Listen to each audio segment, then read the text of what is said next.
I never expected that he would be from the future. Not the future, didn't you hear Piccolo's explanation? It should be a parallel universe. Parallel? What does parallel universe mean? Kakarot, you idiot, don't tell me you didn't understand anything he said. Vegeta, since you seem to know, why don't you explain it to me? Upon hearing Piccolo's words, the crowd began to discuss with curiosity written on their faces. After Piccolo roughly explained the history of Trunks' world, everyone on the scene was astonished by what had happened in that world. Vegeta, you're really amazing. You actually became the Saiyan king, Bulma exclaimed happily. But Vegeta was not happy. Damn it! How could I be so stupid in that world? Dying at the hands of the androids? Really useless. By the way, big brother Lin Chen, why does it seem like the story never mentioned you? Goku raised his hand and asked. Lin Chen shrugged and said, that's because it's a parallel universe. Many things are different there. I don't exist in that world. Anyway, it's something that happened in another world. Mr. Lin Chen, since you said it's a parallel universe, then the events in that timeline shouldn't happen to us, right? Yamcha asked. Before Lin Chen could answer, the others nodded and said, yeah, that world shouldn't have anything to do with us, right? Not to mention there is Lin Chen in this world. It seems like even Dr. Gero doesn't exist here. I've never heard of this person, Krillin shrugged. No. Dr. Gero does exist. Vegeta interrupted them. Just like in that world, Dr. Gero is currently working for us Saiyans. What? Everyone gasped in surprise. Who would have expected that Dr. Gero, mentioned in the story just now, also existed in their own world? Vegeta continued to reveal more shocking information. Moreover, the androids he created, you guys have seen them before. They are the metal Cybermen that Iron Raditz brought to Earth. What? Those were androids? I never thought Dr. Gero was already on Planet Vegeta. Oh no, what if Dr. Gero also staged a rebellion like in the other world? Impossible. With King Lynx here, how could Dr. Gero dare to rebel? As he listened to their conversation, doubts arose in Lin Chen's mind. Would it really be like this? Would the Dr. Gero in this world really not do the same? In theory, it seemed that way. But the betrayal Vegeta encountered in Trunks' world served as a reminder to Lin Chen. In that world, Dr. Gero initially appeared loyal and even made great contributions to Vegeta, but in the end, he raised the banner of rebellion. So, wouldn't Dr. Gero in this world do the same? After thinking for a moment, Lin Chen said, everyone, it's hard to say what our future will be like. It's possible that those things won't happen, or even worse situations may occur. So, while you cherish this peaceful time, don't forget to continue your training. New enemies may appear any day. Come on, Lin Chen, don't scare us, Krillin said, trying to calm himself. Krillin, don't you think it would be interesting? If there really are androids more powerful than Super Saiyans, I'd love to test them out, Goku said, sharing his thoughts. King Lynx, just to be safe, should we kill Dr. Gero? If he dies, our world won't be threatened by androids anymore. Vegeta licked his lips, his face filled with coldness. He was filled with anger right now, dissatisfied with the fact that his other self from another world had indiscriminately used the power of the androids. I will investigate Dr. Gero's situation first. You all focus on improving yourselves for now. After saying that, Lin Chen used instant transmission to leave the scene. After Lin Chen left, everyone remained silent for a long time. After quite a while, Goku looked up with a determined gaze and said, all right. From now on, well, train hard. Piccolo added, no matter what the future holds, I won't be afraid. Vegeta declared, I will surpass the limits of Super Saiyan. Then let's all do our best. Goodbye. Despite the difference from the original work, Trunks' appearance didn't bring any future predictions with it. But everyone had found their goals through this and became serious.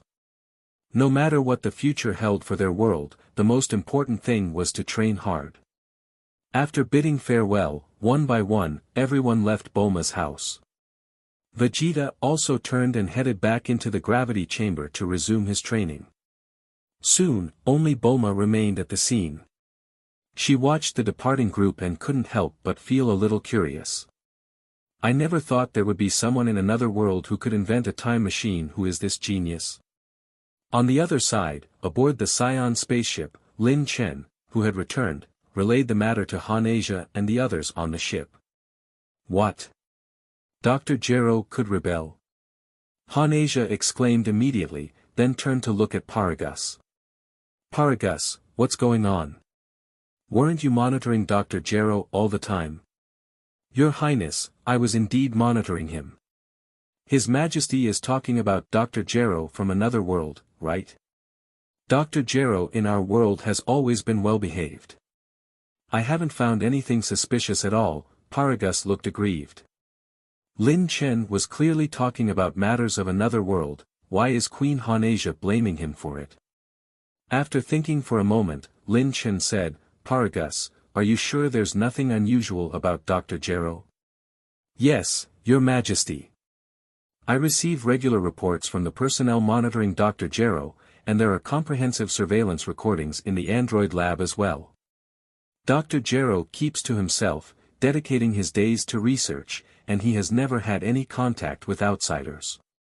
What's even more important is that all of Dr. Gero's successful research is under our control. The most powerful android now, with a power level of just over 1 million, is no threat to us at all. So, I don't believe he would rebel like in the other world, Paragus said confidently. Although they don't assign all the combat missions to the androids like Vegeta did in the other world, androids still play a significant role in various fronts against other forces in the Galactic Federation. Considering this, Lin Chen temporarily decided not to act rashly and would consider everything once he returned to Planet Vegeta.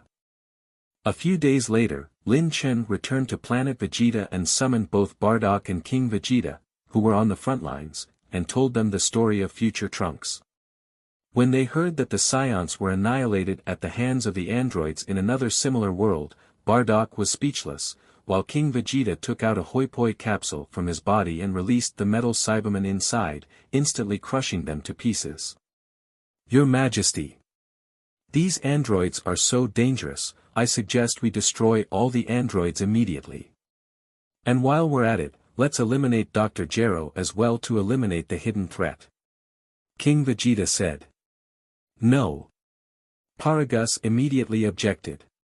King Vegeta, there are at least hundreds of Saiyan warriors on the front lines battling against hostile forces. The number of androids accompanying each Saiyan could be 10 times that. If you order the destruction of the androids now, how can we maintain our front lines? Lin Chen looked at Bardock beside him and asked, Bardock, what do you think? Bardock furrowed his brow and said, Your Majesty, ever since I was resurrected, I've been seeing a strange vision. At first, I didn't understand it and didn't know if I should speak up, but now, I'm afraid I must tell you what I've seen. What did you see? Lin Chen asked. Unlike Bardock in the other world, Bardock in Lin Chen's world had almost no control over his ability. The prophetic visions he sees are completely random and uncontrollable. Last time Lin Chen heard Bardock mention his visions, it was about Goku. After that, Bardock didn't mention them for a long time. He didn't expect that Bardock had already seen a new vision. However, when Lin Chen heard what Bardock saw, he couldn't help but frown. In the visions I saw, I witnessed 2 Miss Lazuli fighting each other. 2 Lazuli. Lin Chen suddenly stood up. He knew why Bardock was confused.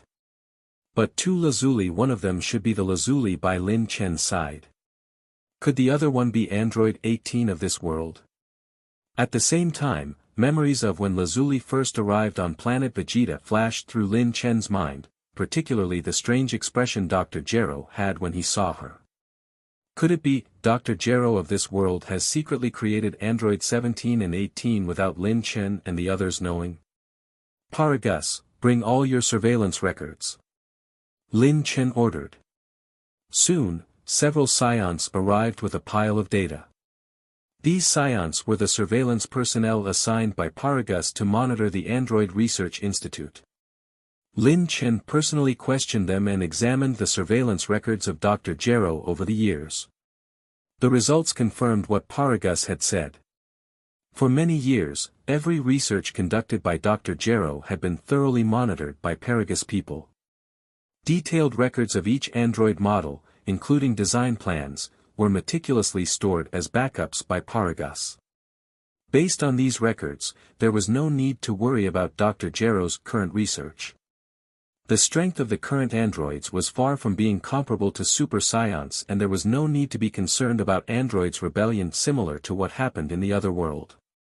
Seeing this, King Vegeta was also at a loss for words. He stuttered, "Why, Your Majesty, even though that's the case, we still need to be cautious. Dr. Gero might be colluding with outsiders." "That's highly unlikely," Paragus shook his head and said, "Your Majesty, based on our surveillance, Dr. Gero has been diligently focused on his research all these years. He has rarely left the research facility, and it's impossible for him to have colluded with outsiders." "Didn't he go to Earth?" "Our people were with him throughout the entire trip to Earth, and Dr. Gero had no contact with any outsiders." King Vegeta was completely speechless. Because if what Paragus said is true, then there's really nothing suspicious about Dr. Gero. They can't just kill their Dr. Gero because of what happened in another world, right? After all, even though they are parallel worlds, the people in the two worlds are not entirely the same.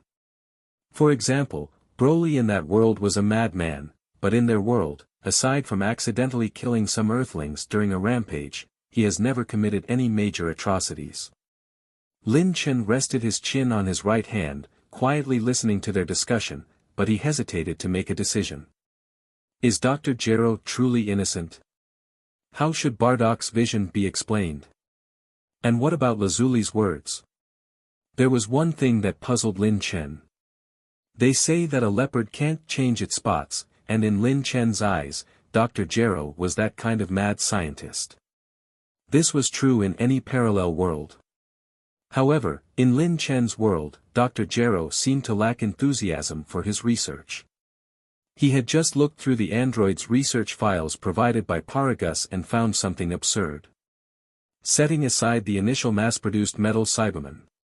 In the research of androids modified from human bodies or alien androids, Dr. Gero's progress was unusually slow. Starting with the first alien android, which was modified based on Frieza's subordinate Chui, in all these years, Dr. Gero's alien androids had only iterated up to alien android 5. And these number 3, number 4, and number 5 were all modified based on Cooler's Armored Squadron's members. With Planet Vegeta providing Dr. Gero with various experimental materials and resources, how could Dr. Gero's alien androids only develop up to number 5? Can you believe that? Looking back at the original story, Dr. Gero, without any external assistance, in roughly the same time, developed androids to Android 15, and perhaps he had even produced Android 17 and 18. Both were Dr. Gero, so why was there such a huge disparity in the research speed? Wasn't there anything suspicious about this? Thinking this, Lin Chen couldn't help but furrow his brow. At the same time, in the Android Research Institute not far from Planet Vegeta, Dr. Gero looked at the screen, observing Lin Chen's furrowed brow, with sweat dripping from his forehead. At this moment, a voice came from behind him. "How is it? I didn't say anything wrong, right? Saiyans will never trust you 100%. Listen to me, act before they realize the truth. In this world, I am the one you can trust the most. Because..." The person speaking slowly revealed his face from behind Dr. Gero, and that face was none other than Dr. Gero himself. "I am you. Another world. Earth." On the land covered with dark clouds, a dazzling light flashed by and Trunks, aboard the time machine, returned to his own world. However, as soon as the time machine landed, Trunks discovered something strange. In front of him, what used to be West City had turned into ruins. Cold winds blew through the ruins, emitting a mournful wail, and burning buildings could be seen everywhere, emitting a crackling sound. What's going on? Mom? Oh no! Trunks was shaken, unable to understand why his world had undergone such enormous changes in such a short period of time. On his way flying towards the Capsule Corporation, Trunks saw corpses scattered all over the ground, a scene of devastation that worsened his mood. Soon after, when Trunks arrived at Capsule Corporation, he found the once towering corporate building collapsed on the ground. The ground full of holes seemed to have been bombarded by countless shells, transforming it into a rugged and uneven terrain. Damn it! What the hell happened? Just as Trunks despairingly shouted, a sudden voice brought him back to his senses. Trunks! You're back. Mom! Trunks lowered his head and immediately noticed to his surprise that his mother Bulma had emerged from beneath the pile of debris in the midst of the ruins. It turned out there was an emergency shelter hidden underneath all this. Seeing his mother unharmed, tears welled up in Trunks' eyes, and he rushed down to embrace her. It's alright, Trunks. I'm fine. Let's go down first, or else it'll be bad if the androids find us. Androids? With disheveled hair and a weary expression, Bulma walked into the basement as Trunks asked in confusion, Mom, what exactly happened? I didn't leave for long, how did West City end up like this? It was the androids. Not long after you left, Dr. Gero's android army attacked. Bulma said, the guards your father left behind to protect me all died. I managed to escape here before the androids attacked, and that's how I luckily survived. Speaking of this, Bulma looked up. By the way, Trunks, how did it go? Did you succeed? Did you go back to the past? Mom, I did arrive in another world, but that world isn't the past of our world. It's a different parallel universe. What? Tell me the details. Alright. Trunks proceeded to recount his experience in the other world. After listening, Bulma couldn't help but be surprised, such a thing actually happened. Who is this Lin Chen? There doesn't seem to be anyone like him among the Saiyans. Moreover, he can travel to parallel worlds without using a time machine. How is that even possible? I'm not entirely sure about the specifics, but Mr. Lin Chen's strength is undoubtedly unquestionable. Mom, you may not know, but I witnessed Mr. Lin Chen's strength, and it surpasses mine by far. Even Dad would probably be far from his match. If Mr. Lin Chen came to our world, he could annihilate all the androids in an instant. Trunks said excitedly. Unfortunately, Mr. Lin Chen doesn't want to come to our world, but he's willing to train me and help me surpass the limits of a Super Saiyan. Trunks grabbed Bulma's hand. Mom, Mr. Lin Chen said I need to train for at least a year. During this time, please find a place to hide. Once I come back, we can end all of this. I understand, but Trunks, time machine still needs time to gather energy. You'll have to wait a little longer before you can go. Trunks gritted his teeth. I understand, Mom, please do it as quickly as possible. Androids have come to Earth, and we don't know how long this world can hold on. Okay, Bulma nodded. But little did Trunks know that as he looked forward to the future, in an unknown space, Dr. Gero narrowed his eyes as he watched Trunks on the screen. Saiyan King from another world. Damn it, how can this happen? I absolutely cannot allow anyone to disrupt my plans. Just as Dr. Gero was about to press a switch, suddenly, a piercing alarm sounded at his location. Dr. Gero's eyes widened and he hurriedly shouted, Computer, what's going on? Beep. A screen lit up, and a mechanical electronic voice answered, Doctor, the troops attacking the Galactic Patrol have been ambushed and completely annihilated. Powerful energy reactions have been detected. What? My troops has been completely wiped out. Who could it be? Beep. In the next moment, two figures appeared on the screen in front of Dr. Gero, engaged in battle. One was tall, and the other was short, but both possessed formidable strength. In front of them, the android army that was sent to attack the Galactic Patrol's headquarters kept retreating and was on the verge of collapse. Damn it! Who are these two? How dare they interfere with my plans? Humph, no one can stop me now, no matter who it is. Computer. Send Android 32 to lead the attack. A storm was brewing in future Trunks' world, and dark clouds shrouded Lin Chen's world as well. After confirming Dr. Gero's suspicious activities, Lin Chen decided to personally confront him at the Android Research Institute. As a precaution, King Vegeta and others also volunteered to accompany him, but Lin Chen only allowed Bardock and Lazuli to go with him. At the same time, the prohibition order on androids began to circulate among various combat units. Until it was confirmed that there was nothing wrong with Dr. Gero, Lin Chen didn't want those who were fighting outside to suddenly face betrayal. When everything was ready, a message was sent to the Android Research Institute, notifying them of Lin Chen's impending visit. Shortly after the message was sent, Lin Chen and his two companions, relying on instant transmission, appeared inside Dr. Gero's Research Institute. Seeing the facility, Lazuli by Lin Chen's side suddenly spoke up, "This place feels somewhat familiar." "What do you mean?" Lin Chen asked. Lazuli gazed around. "It looks similar to the interior design of Dr. Gero's institute in my world." "Is that so?" Just then, several figures approached them. The one leading them was none other than the wrinkled-faced Dr. Gero, and behind him were several alien scientists recruited from other civilizations to serve as assistants. "Welcome, Your Majesty Lin Chen. What brings you here today?" "Dr. Gero, I just came to take a look since it's been a while. I hope I'm not disturbing." As Lin Chen replied, he carefully examined Dr. Gero in front of him. It had been so long since he last saw him that Dr. Gero was looking somewhat strange to him, but he couldn't quite put his finger on why. "Of course not, Your Majesty, please come in."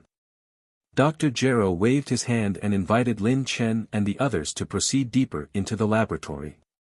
Compared to Lin Chen and Bardock, who had visited a few times before, Lazuli, who was here for the first time, was even more curious about her surroundings, occasionally pausing to observe. Although Dr. Gero had been talking with him all this time, Lin Chen noticed that his gaze would occasionally fall on Lazuli. "What's the matter, Doctor? Why do you keep staring at Lazuli?" Lin Chen inquired. Dr. Gero chuckled and said, "Your Majesty, why does this lady seem to resemble an android?" "You can tell?" Lin Chen asked with a smile. Dr. Gero replied, "I don't sense any aura from her, just like when facing an android." "That's right, she is indeed an android, but from another world," Lin Chen said with a smile. Dr. Gero's gaze instantly sharpened. "Another world?" Lin Chen waved his hand with a smile, saying, "Let's not talk about that for now, Dr. Gero. I came this time to see the progress of the android's research. In the past, I haven't paid much attention to your research. After investigating a few days ago, I found that your research progress seems to be slow. Can you explain the reason?" Dr. Gero's face stiffened. "Your Majesty, research is not child's play, and I cannot control the speed of research either." "Is that so? But I heard that the research materials on your side have been constantly depleting, Doctor. Why is there only consumption but no results? Can you explain that?" Lin Chen said differently. This Dr. Gero appeared nervous, his gaze darting around as if he was trying to come up with an excuse. After a moment, just as he was about to speak, Dr. Gero was interrupted by Lin Chen. "Doctor, you don't need to explain. I will confirm it with your assistance." "Very well, Your Majesty. Take your time, I have other matters to attend to." Seeing Dr. Gero turning to leave, Lin Chen signaled to Bardock beside him, who nodded in response and quickly followed behind Dr. Gero. After the two left, Lin Chen turned to face those assistants and asked, "Everyone, I'm curious about your opinions on Dr. Gero. In the several years you have been working with him, have you noticed anything suspicious? The assistants exchanged glances, and one of them spoke up, Your Majesty, if you had asked this question a month ago, I would have definitely answered that Dr. Gero had been wholeheartedly devoted to his research. And now? Lin Chen furrowed his eyebrows slightly. Now? The assistant hesitated. Recently, there have been some strange occurrences. Strange occurrences? Yes, about a week ago, when I went to see Dr. Gero for some work, I happened to hear him talking to someone, but when I entered the room to find him, there was no one there, said one of the alien assistants. I've noticed something strange too, another alien assistant raised their hand and said, about 3 days ago, I saw Dr. Gero in the android laboratory of the Research Institute. Later, when I went to his office because I had forgotten a document, I found him there as if he had never left. What's the matter with that? Lin Chen asked curiously. Your Majesty, there is only one route from the android laboratory to Dr. Gero's office, so how did he return to the office without me noticing? The assistant asked in return. Lin Chen was speechless for a moment, and Lazuli next to him also exclaimed, Huh? Could it be that Dr. Gero can teleport? Lin Chen narrowed his eyes, increasingly feeling that Dr. Gero seemed to have a secret. Continuing on, just as Lin Chen was about to ask these individuals about the slow progress in android research, there was a sudden explosion nearby. Amidst the intense shaking of the laboratory, Lin Chen sensed that someone nearby was engaged in a battle. This is Bardock's aura. Is he fighting someone? Why can't I sense the other person's aura? It's an android. Lazuli said. Lin Chen immediately snapped back to his senses. Androids, they were the only ones who wouldn't emit any aura during a fight. Could it be that Dr. Gero has reached a dead end and revealed his intentions? Damn it! Where did these guys come from? Bardock looked at the Saiyan standing in front of him. The Saiyan had an expressionless face and looked almost identical to himself. Suddenly, a terrifying energy surged from his hand. Boom! In the next instant, the energy Bardock released vanished. No, to be precise, it was absorbed by the person in front of him. Seeing his energy being absorbed by the opponent's palm, Bardock's eyes revealed a hint of astonishment. He can absorb my energy. Bang! At that moment, Bardock suddenly heard a sound of wind behind his head. He quickly lowered his head, evading a strike from behind, then turned around and threw a punch, only to be caught by the other person. And the person before him shocked Bardock even more. Raditz? He never expected that the person would turn out to be his own son. Wait. Bardock quickly realized something was off. He wasn't his son because he couldn't sense any signs of a living person's aura from him. He is an android. But what was going on? Raditz was perfectly fine, right? How could there be an android that looked exactly like him? And who was the other android that resembled him? Damn it! Dr. Gero. Come out. What the hell is going on? Just as Bardock shouted, Dr. Gero had already returned to his laboratory. However, inside the laboratory, another Dr. Gero stood there. Seeing Dr. Gero enter, this other Dr. Gero exclaimed in panic, What are you doing? It's all because of you. I have no way out now. Don't panic. The Dr. Gero who had just entered wore a sinister smile. Isn't this perfect? After all, you were going to leave someday. If I hadn't gone out to meet them in your place just now, you would probably have been captured by them already. But this wasn't my plan at all. I didn't intend to confront the Saiyans so early. My world's Android 17 and 18 haven't been completed yet. The ultimate Android plan also needs more time. And more importantly, without the Saiyan support, where will I get the resources and equipment for my future research? I can't go back to Earth, otherwise, everything will be exposed. The real Dr. Gero expressed his anger. Meanwhile, the other Dr. Gero chuckled and said, Don't worry, everything is within my plan. As for research resources and equipment, I happen to know a place that can provide everything you need. Even without Android 17 and 18, relying on that place alone, you will be able to destroy all the enemies in this world. 229 Dr. Gero's Rebellion and 2 Gero.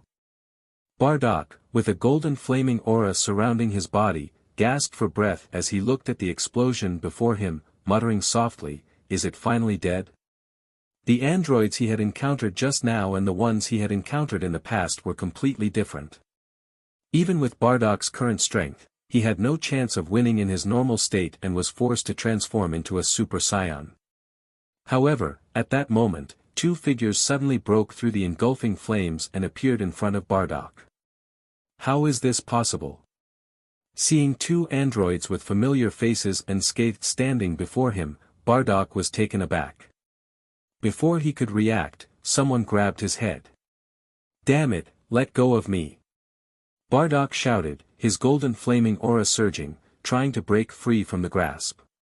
But at that moment, Bardock suddenly felt his power continuously diminishing. He was shocked, realizing that the opponent could absorb his energy. Bardock. Just then, a roar sounded from beside him as Lin Chen and Lazuli broke through a wall and appeared on the scene.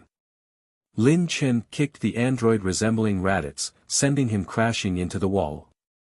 Lazuli targeted the android that looked like Bardock, and the two androids engaged in a fierce battle.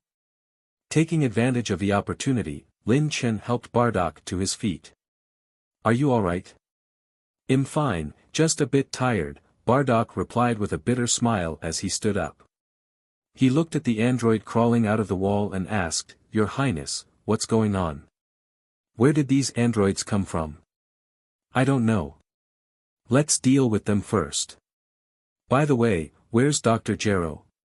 "He escaped during the chaos, Your Highness." "Why don't you go after him while I handle this guy?" "It seems you're having some trouble with him," Lin Chen refused, shaking his head. Bardock couldn't see the opponent's power level, but Lin Chen could. According to his system's detection, the android in front of him had an astonishing power level of 20 million, slightly stronger than Bardock in his normal Super Saiyan state. No wonder Bardock had been at a disadvantage earlier. The figure that had crawled out of the wall looked at Lin Chen and a glint flashed in its eyes.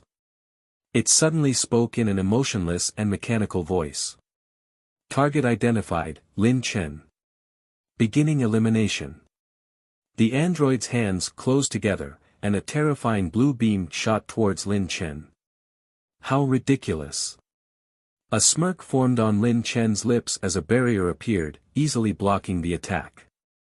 However, the residual energy spread in all directions, triggering alarms throughout the research facility. Glancing around, Lin Chen said, "Bardock, go and evacuate those assistants." "Yes." Bardock nodded and followed the order. The android's gaze followed Bardock, preparing to launch an attack, but Lin Chen blocked him with his hand. "Your opponent is me." Lin Chen grabbed the android tightly, and a powerful aura began to emanate from his body. With a flash of golden light, he transformed into the legendary Super Saiyan. Beep, beep warning. Opponent's energy has exceeded what I can handle. Warning. Android Raditz seemed to realize that he was no match for Lin Chen and attempted to escape. But under Lin Chen's firm grip, he couldn't move at all. Warning, unable to retreat. Activate backup plan. A red light flashed in Android Raditz's eyes. Immediately, a countdown began within its programming. The backup plan has been activated, self-destruct mode initiated, countdown begins now. 10-9-8. Although the countdown was happening within Android's programming and showed no external signs, there was still someone present who understood Android's system very well. A punch pierced through the android's abdomen and directly crushed its power reactor. Lazuli turned her head and exclaimed, "Lin Chen, it looks like it's going to self-destruct." Self-destruct? Narrowing his eyes, Lin Chen grabbed Android Raditz, and in the next moment, he used instant transmission, disappearing with the android from the laboratory. Half a second later, Lin Chen and the android appeared on a desolate planet. Almost at the same time, android's countdown came to an end. 0. A bright white light suddenly flashed, and a terrifying energy erupted out. An energy sphere suddenly appeared on the surface of the planet, illuminating the entire planet. When the light sphere vanished, a massive irreparable damage appeared on the planet's surface. However, amidst the dissipating light, Lin Chen, protected by his energy shield, emerged unscathed. Confirming that nothing was left at the scene, Lin Chen sneered, turned his head, and left. When he returned to the research facility, Lazuli had also finished her battle. Lin Chen, look. Lazuli pointed at the pile of broken bodies that used to resemble Bardock or to say Goku, and said, there's no mistake. Whether it's the appearance, power, or the absence of aura, this guy is an android, just like me, a human-modified android. Didn't you say that Dr. Gero in this world didn't create androids using humans or Saiyans? What's going on? Well, talk about that later. Lin Chen waved his hand, storing the scrap metal in his system space, just in case. Then he asked, where is Dr. Gero? Almost as soon as he finished speaking, a rumble echoed from the research facility. Moments later, Lin Chen received a communication from Bardock. Your Highness. Dr. Gero has escaped. A spaceship just left the research facility. Lin Chen asked Lazuli to stay behind and quickly arrived outside in space. Through the shimmering green energy barrier, he swiftly locked onto a spaceship that was moving away from the research facility. Using instant transmission, Lin Chen appeared on the spaceship and headed straight for the cockpit. There, Dr. Gero suddenly turned around from the pilot's seat. Dr. Gero, I need a reasonable explanation, Lin Chen said calmly. There's nothing to explain. Did you really think I would submit to you, Saiyans? If this world is to have a ruler, it can only be me, Dr. Gero. Dr. Gero's face twisted with madness. Furrowing his brows, Lin Chen, though aware that Dr. Gero was an ambitious person in the original story, hadn't expected his ambition to be so extreme. Why can't you just be a good scientist? You're not a conqueror. Why do you want to rule the world? Dr. Gero. Lin Chen was about to say a few words of persuasion when he saw Dr. Gero press a switch. In the next moment, a tremendous energy erupted out beneath Lin Chen's feet. Boom! The spaceship that Dr. Gero was aboard suddenly exploded into pieces. Among the debris of the spaceship, Lin Chen, protected by his energy shield, emerged slowly from behind the fragments. Looking at the wreckage of the spaceship before him, Lin Chen's face turned serious. Dr. Gero died just like this? At this moment, Lin Chen's heart was filled with numerous doubts. Even he had many questions about what had happened. For example, Dr. Gero's betrayal. Dr. Gero, who had been diligently working under him for several years, why would he suddenly rebel? Was he scheming from the beginning, or did something change later? To be honest, if it weren't for Trunks' appearance and his revelation about another world, Lin Chen would find it hard to believe that this seemingly ordinary scientist, an old man, had ambitions to rule the multiverse. And what about the two androids that resembled Raditz and Bardock, who appeared in the research institute?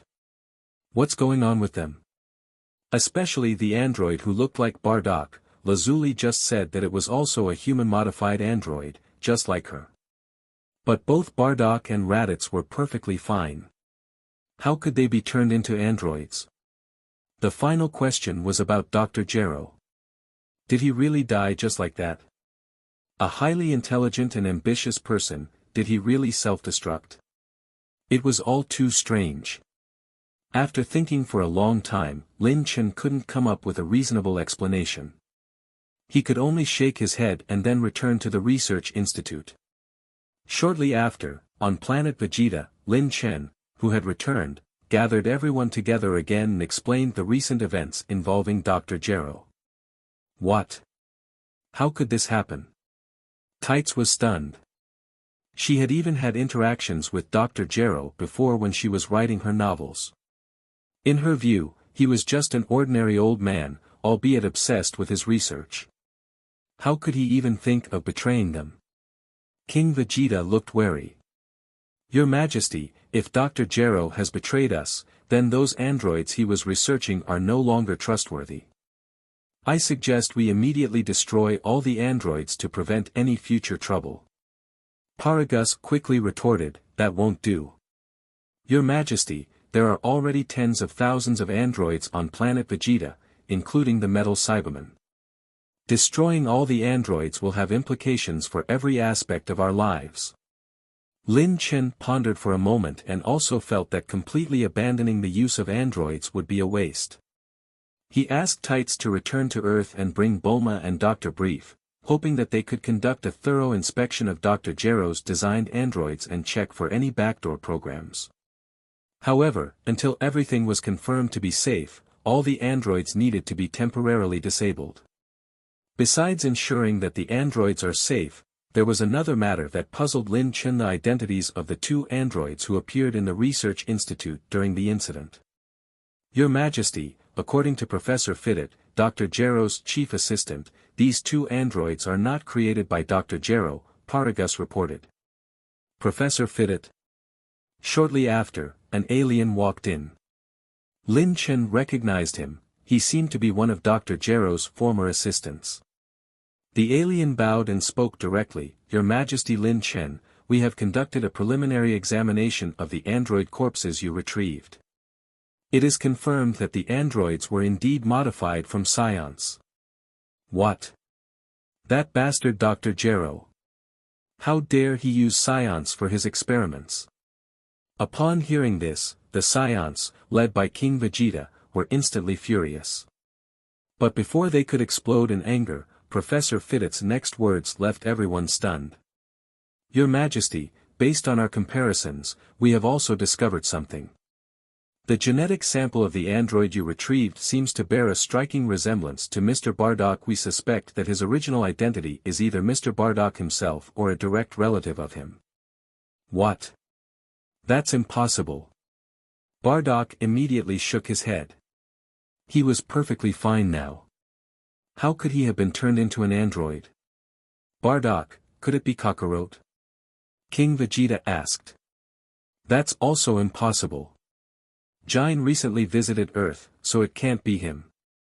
Then who could it be? Do you have another illegitimate child? You're the one with an illegitimate child.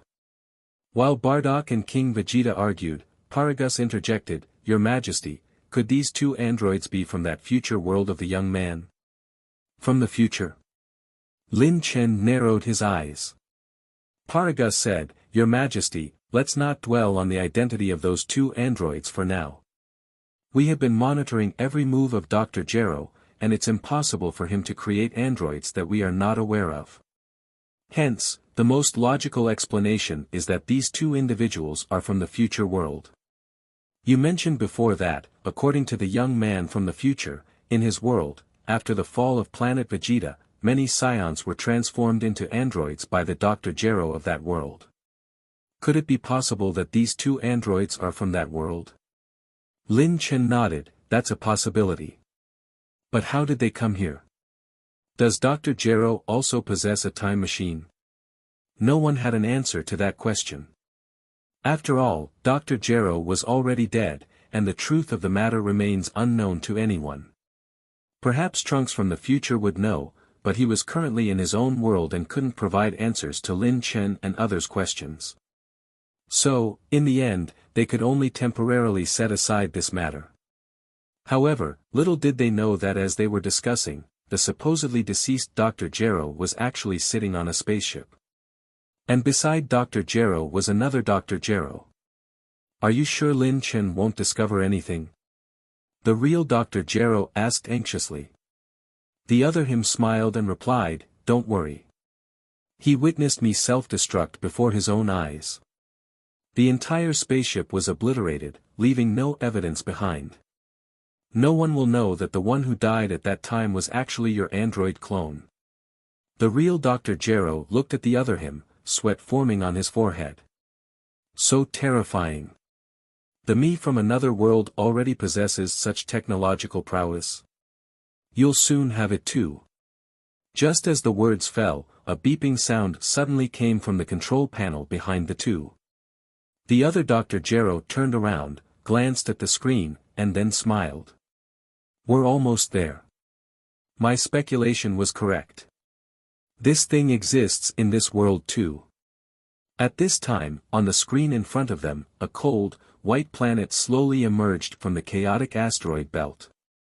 And this planet was none other than the white planet that Cooler had managed to escape to Big Geet Star. Planet Vegeta, on the outskirts of the densely populated capital city. A year has passed since the sudden rebellion by Dr. Gero. During this year, Trunks from the other world unexpectedly did not return. Combined with the appearance of the mysterious androids, Lin Chen couldn't help but worry if something had happened to that world's Trunks. However, no matter how worried he was, Lin Chen couldn't rashly choose to venture into Trunks' world for investigation. After all, Trunks' appearance in Dr. Gero's rebellion has made him somewhat worried. Could it be that in his world, about 2 years later, there would be android attack just like in the original work? No one could say for sure. Therefore, Lin Chen could only prepare for various possibilities in his own world. On the outskirts, Lin Chen was practicing his power of time. He pointed his finger towards Vegeta, who was fighting Goku in the distance, and the power of time silently enveloped Vegeta. Immediately, Vegeta, who was fully focused on the fight, noticed that Goku's movements had suddenly become faster. Bang! Goku's fist landed heavily on Vegeta's face, causing him to be sent flying and crash to the ground. Huh?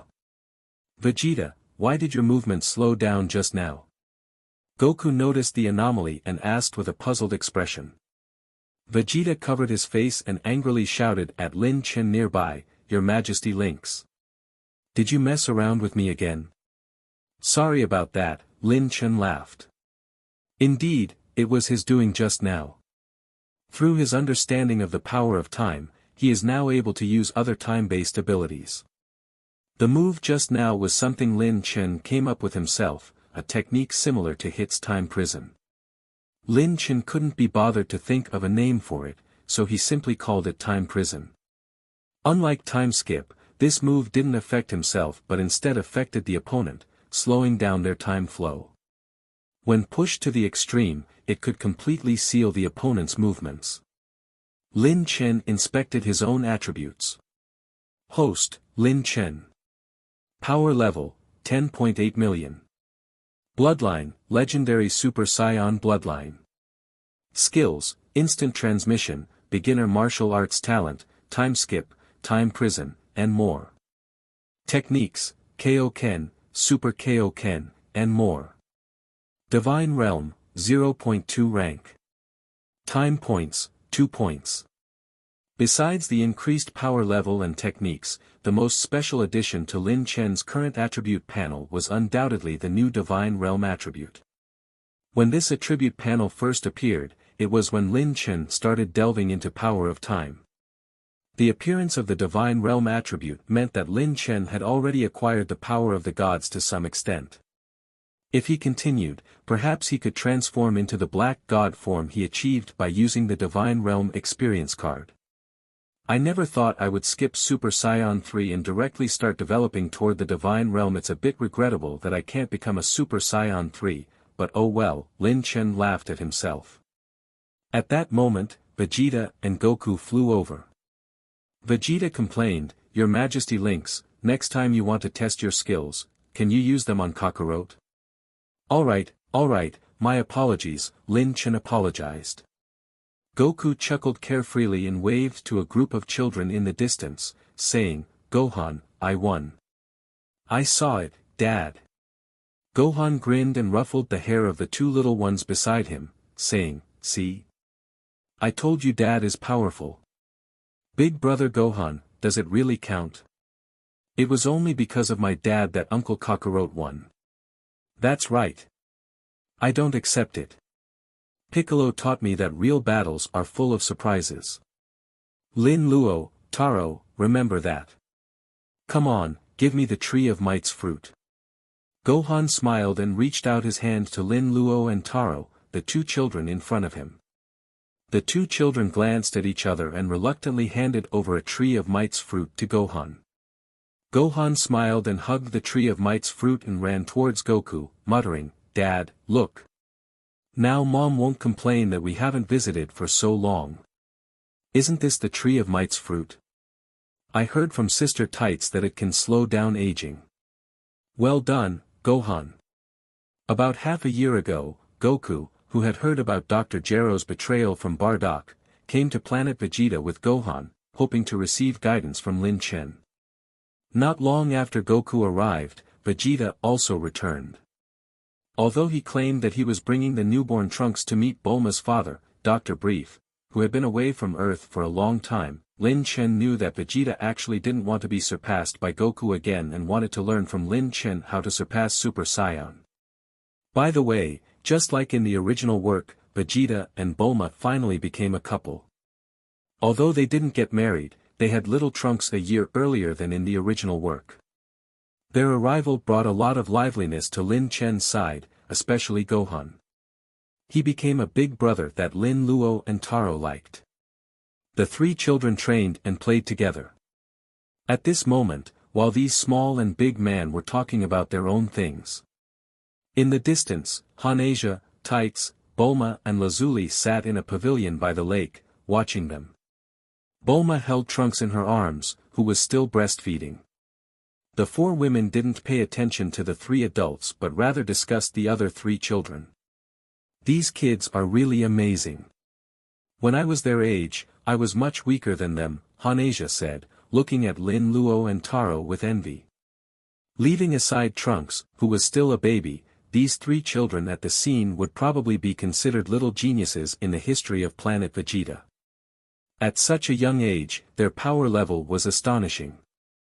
Gohan's power level had already exceeded 1 million, just a step away from Super Saiyan. Lin Luo, who was also a hybrid like Gohan, although several years younger, had a power level exceeding 500,000. As for Taro, his strength was even more jaw-dropping. With his legendary Super Saiyan's constitution, although his power level was only 5 at birth, it had now surpassed his half-brother Lin Luo and reached an astonishing 720,000. The three children are already being called the three little monsters by many peers on Planet Vegeta. Tights nodded and said, Lin Chen had mentioned before that hybrid children of a Saiyan and Earthling would have great talent. It seems to be true. Not to mention Taro, even Trunks has an amazing power level. Of course. Trunks, you can't lose to those three big brothers in the future. Bulma smiled as she picked up Trunks. Young Trunks seemed to understand and responded with a wah sound. Everyone laughed at his response. However, this peaceful atmosphere suddenly changed. A rumbling sound suddenly came from the atmosphere, and everyone looked up to see numerous bright spots appearing in the sky. Since Toll's rebellion over a decade ago, the people on Planet Vegeta had never again witnessed a battle taking place on their planet. As they gazed at the constantly flickering golden and red flames in the sky, many were initially confident. But they never expected the enemy this time would be so powerful. Although Metal Cooler's power level was only 32 million, it could be handled as long as they achieve at least second stage Super Saiyan transformation. However, as Metal Cybermen from the Big Geet Star, these metal monsters possessed unexpected special abilities. Inside Metal Cooler's brain, in addition to Cooler's original combat skills, there were some special combat programs that made them almost unstoppable. Roar! Facing the counterattack from Lin Chen and his allies, the Metal Coolers raised their hands together and swung them forcefully. Vast amounts of sparkling energy formed massive spheres in the sky. These spheres contained terrifying energy capable of destroying a planet as they hurtled towards Lin Chen and the others. Your Majesty, let us handle this.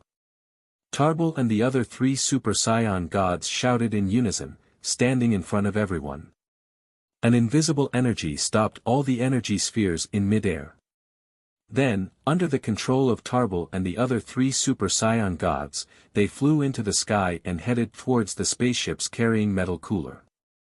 Soon, orange rays of light lit up on the atmospheric layer, and one by one, the spaceships were consumed by the energy of the metal coolers, turning into ashes. Occasionally, Lin Chen and others would also take action against the one which escaped, knocking the energy spheres onto uninhabited wilderness. If this were an ordinary planet, these energy spheres could have destroyed it in the blink of an eye. But this was Planet Vegeta, and Lin Chen had made a wish to Purunga to reinforce the planet. Thus, those energies merely caused a slight disturbance to Planet Vegeta's terrain. After blocking the attacks, it was time for Lin Chen and others to counterattack. Without waiting for any commands, they rushed forward. Lin Chen, who had transformed into the legendary Super Saiyan, punched a metal cooler in the head, shattering it like glassware and reducing its head to powder. With the head gone, the mechanical structure inside the metal cooler's body was exposed, with wires resembling nerves crackling with electric sparks. On the other side, Lazuli also targeted a metal cooler. As an android, her strength far surpassed these seemingly personality-lacking metal puppets. After several rounds of combat, she kicked a metal cooler's body into two halves. Before the body of the metal cooler fell, Lazuli grabbed one of the halves and took a glance, furrowing her brow. Lin Chen, the internal structure of this thing is similar to your metal Cyberman. Are you sure they're not Dr. Gero's design? Before she could finish speaking, metallic cables suddenly emerged from the damaged body she was holding. These cables seemed alive, twisting and contorting, startling Lazuli, who hastily threw the body away. Immediately after, the broken body unexpectedly merged back together with the previously fallen half. The metal cooler that had been clearly destroyed just moments ago stood intact once again. Not only the metal cooler Lazuli had dealt with, but the one Lin Chen had shattered also began to recover before him. Not only that, in Lin Chen's eyes, the power level of the metal cooler he had destroyed moments ago had actually increased. Metal cooler, power level 36 million. Its power level had risen by 4 million after its resurrection. I don't know if it's Dr. Gero's design, but this is undoubtedly the technology of the Big Geet Star, Lin Chen growled softly.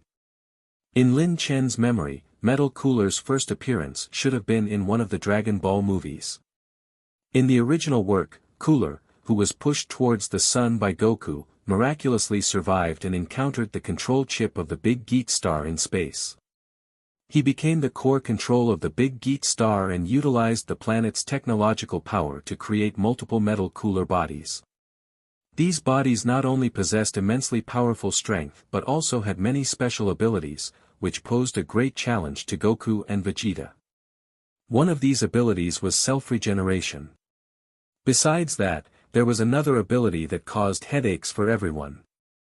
In the distance, Tarbal and the other 4 Super Saiyan gods were being toyed with by Metal Cooler using this ability. Suddenly, Tarbal unleashed a powerful golden energy wave towards his opponent using all his strength. But to his surprise, before his attack could hit the target, the metal cooler he was targeting suddenly vanished in place. At the same time, the vanished metal cooler reappeared next to Tarbal and sent him flying with a single punch. What's going on? How can I not see his movements? Tarbal wasn't the only one caught off guard, the others were in the same situation. Everyone, they can teleport.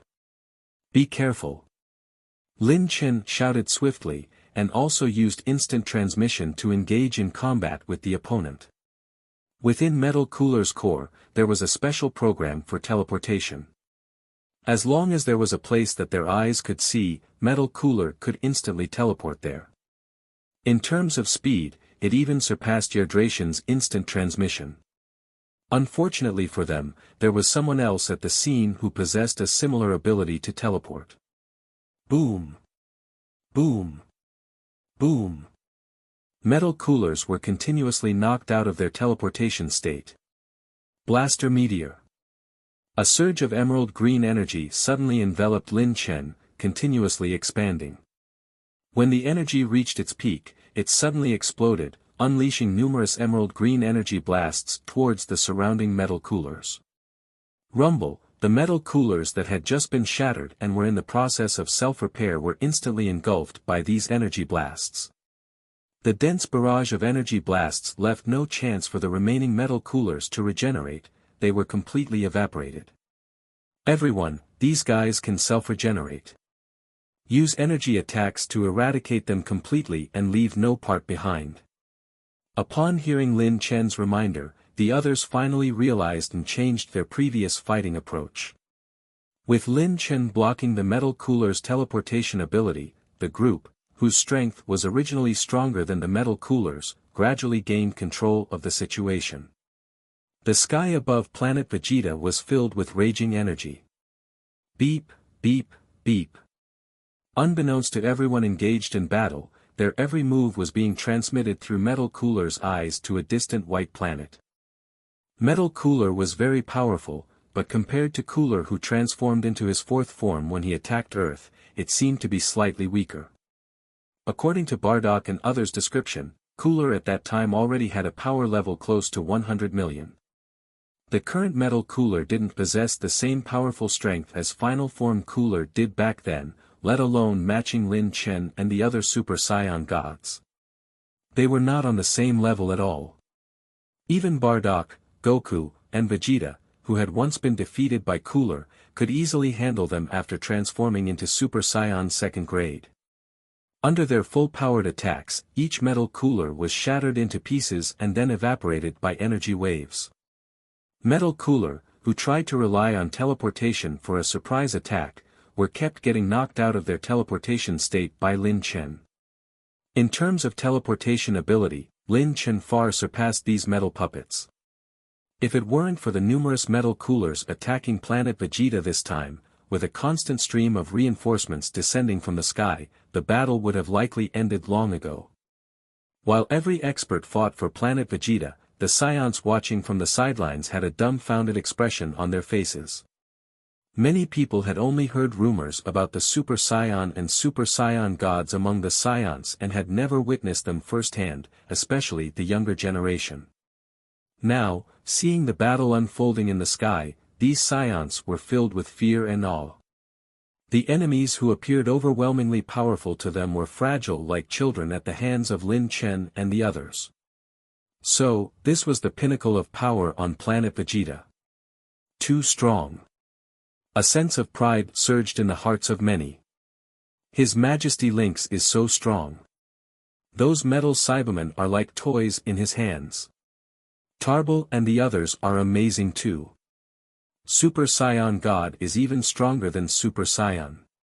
I heard that one needs a righteous heart to become a Super Saiyan God. I feel like I have no hope, maybe Mr. Bardock and the others are more suitable as my role models. That's right. As the Saiyans shouted with excitement, suddenly, a cold light flashed before them, and a metal cooler appeared right in front of them using teleportation. This metal cooler had used teleportation directly upon entering the atmosphere, so even Lin Chen didn't notice.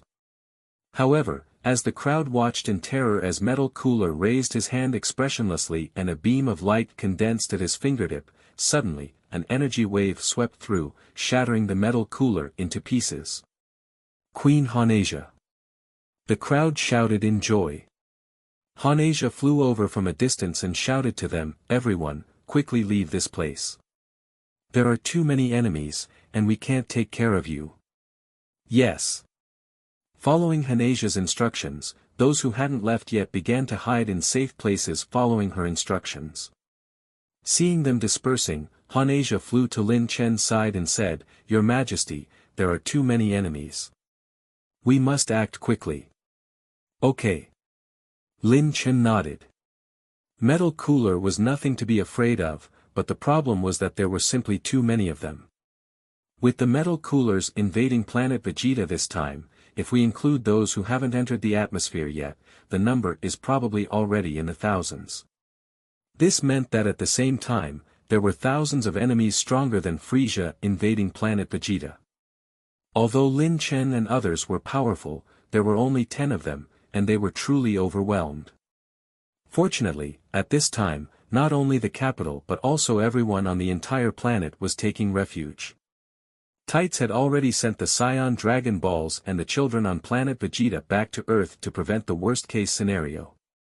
Apart from that, for some unknown reason, it seemed that those metal coolers did not intend to directly destroy Planet Vegeta. They seemed to want to deal with Lin Chen and the others first. Therefore, the numerous metal coolers that descended from the sky all gathered around Lin Chen and his group. They covered the sky, making it impossible to see anything but the greenish glow of the metal Cybermen from every direction. Let's finish this quickly. Seeing the large number of opponents, Lin Chen decided not to hold back in order to avoid any trouble that could arise with time.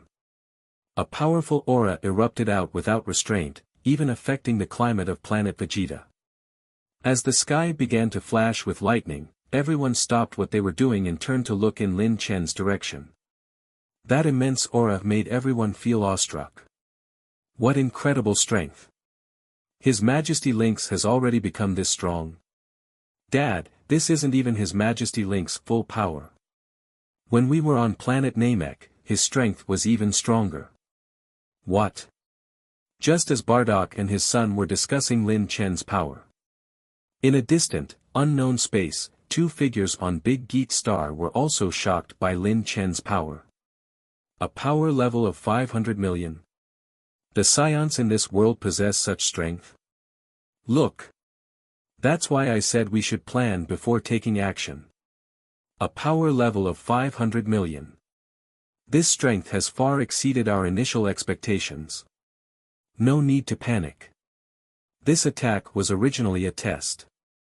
Now that we know the power of these Saiyans, we can make adjustments.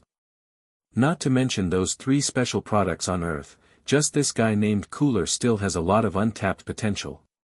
In the end, we will have the last laugh. Meanwhile, on Planet Vegeta. After Lin Chen began to fight seriously, the metal coolers in the sky started disappearing at a visible speed. First, the spaceships that transported these metal coolers to Planet Vegeta were all shot down by Lin Chen's Kamehameha. Then, with Lin Chen unleashing his full power, his robust body became like a heavy steamroller. Wherever he went, the metal coolers were powerless to fight back and were completely pulverized. Thousands of metal coolers were quickly shattered in the intense battle and then destroyed and evaporated by energy waves from Goku and the others following behind Lin Chen. Before long, this invasion came to an end. But it wasn't over yet. Although others didn't know, Lin Chen was well aware that these metal coolers could only have come from Big Geet Star.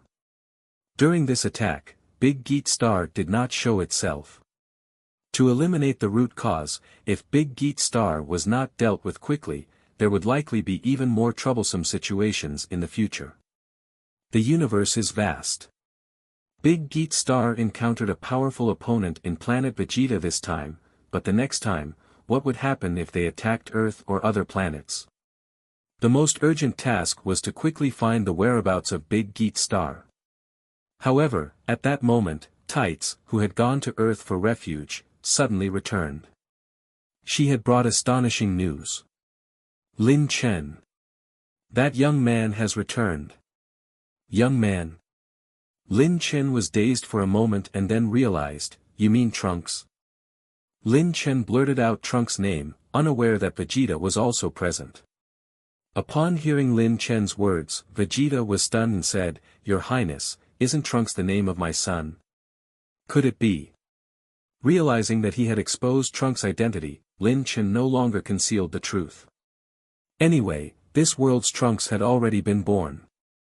Vegeta, that Trunks from the future is your and Bulma's child. My child? Vegeta exclaimed in shock. Meanwhile, Goku said with an amused look, Vegeta, so you and Bulma also ended up together in that world, huh? You two are quite amazing. Shut up. Vegeta blushed furiously. As these two were talking, Lin Chen reminisced about the events when Trunks left. When Trunks left to return to his own world, Lin Chen had asked him how long it would take for him to come back. At that time, Trunks had told him that as soon as he ensured the safety of his mother, Bulma, and the time machine's energy was replenished, he would return immediately. In Trunks' world, Earth was far away from Planet Vegeta and had not been attacked yet. The planet has various advanced research facilities, and the time machine didn't require the lengthy 3-year charge like in the original work. However, to Lin Chen's surprise, an entire year had passed without any news from Trunks. Lin Chen even started to suspect that he had been killed. But who would have thought that Trunks was still alive and had returned from that world? "Tights, where is that young man?" Lin Chen asked curiously. If Trunks had returned, why didn't Tights bring him directly? Frowning, Tights replied, "Come with me to Earth, and you'll find out."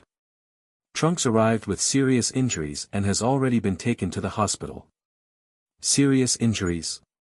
Upon hearing this, Lin Chen turned to Bardock and the others and gave them instructions to handle the aftermath on Planet Vegeta. Although Metal Cooler had been defeated, the recent battle had caused considerable damage to the planet. Many buildings had been affected, and some of the ordinary Saiyans who had taken shelter had also been accidentally injured by the aftermath of the fight. All of this required attention and care. As for the retaliation against Big Geet Star, it would have to wait for now.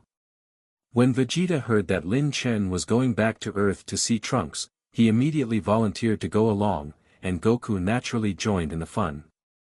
The group teleported back to Earth in an instant and soon arrived at Bulma's house in West City, where they saw Trunks. However, at that moment, Trunks was undergoing treatment in Bulma's medical machine.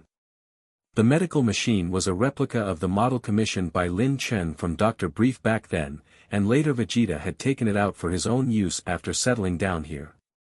Upon seeing his son covered in injuries, Vegeta couldn't help but exclaim, "How did Trunks end up like this? Didn't he say that Earth in that world was safe?" Trunks? Vegeta, what are you talking about? Trunks is perfectly fine in my arms, holding little Trunks in her arms, Bulma asked with a puzzled expression on her face. Vegeta then revealed the true identity of Trunks. What? Bulma was taken aback, but Brief family's easygoing nature quickly calmed her down. She walked over to Vegeta with little Trunks in her arms and teasingly said, "Vegeta, so we are connected in the other world too?" Shut up.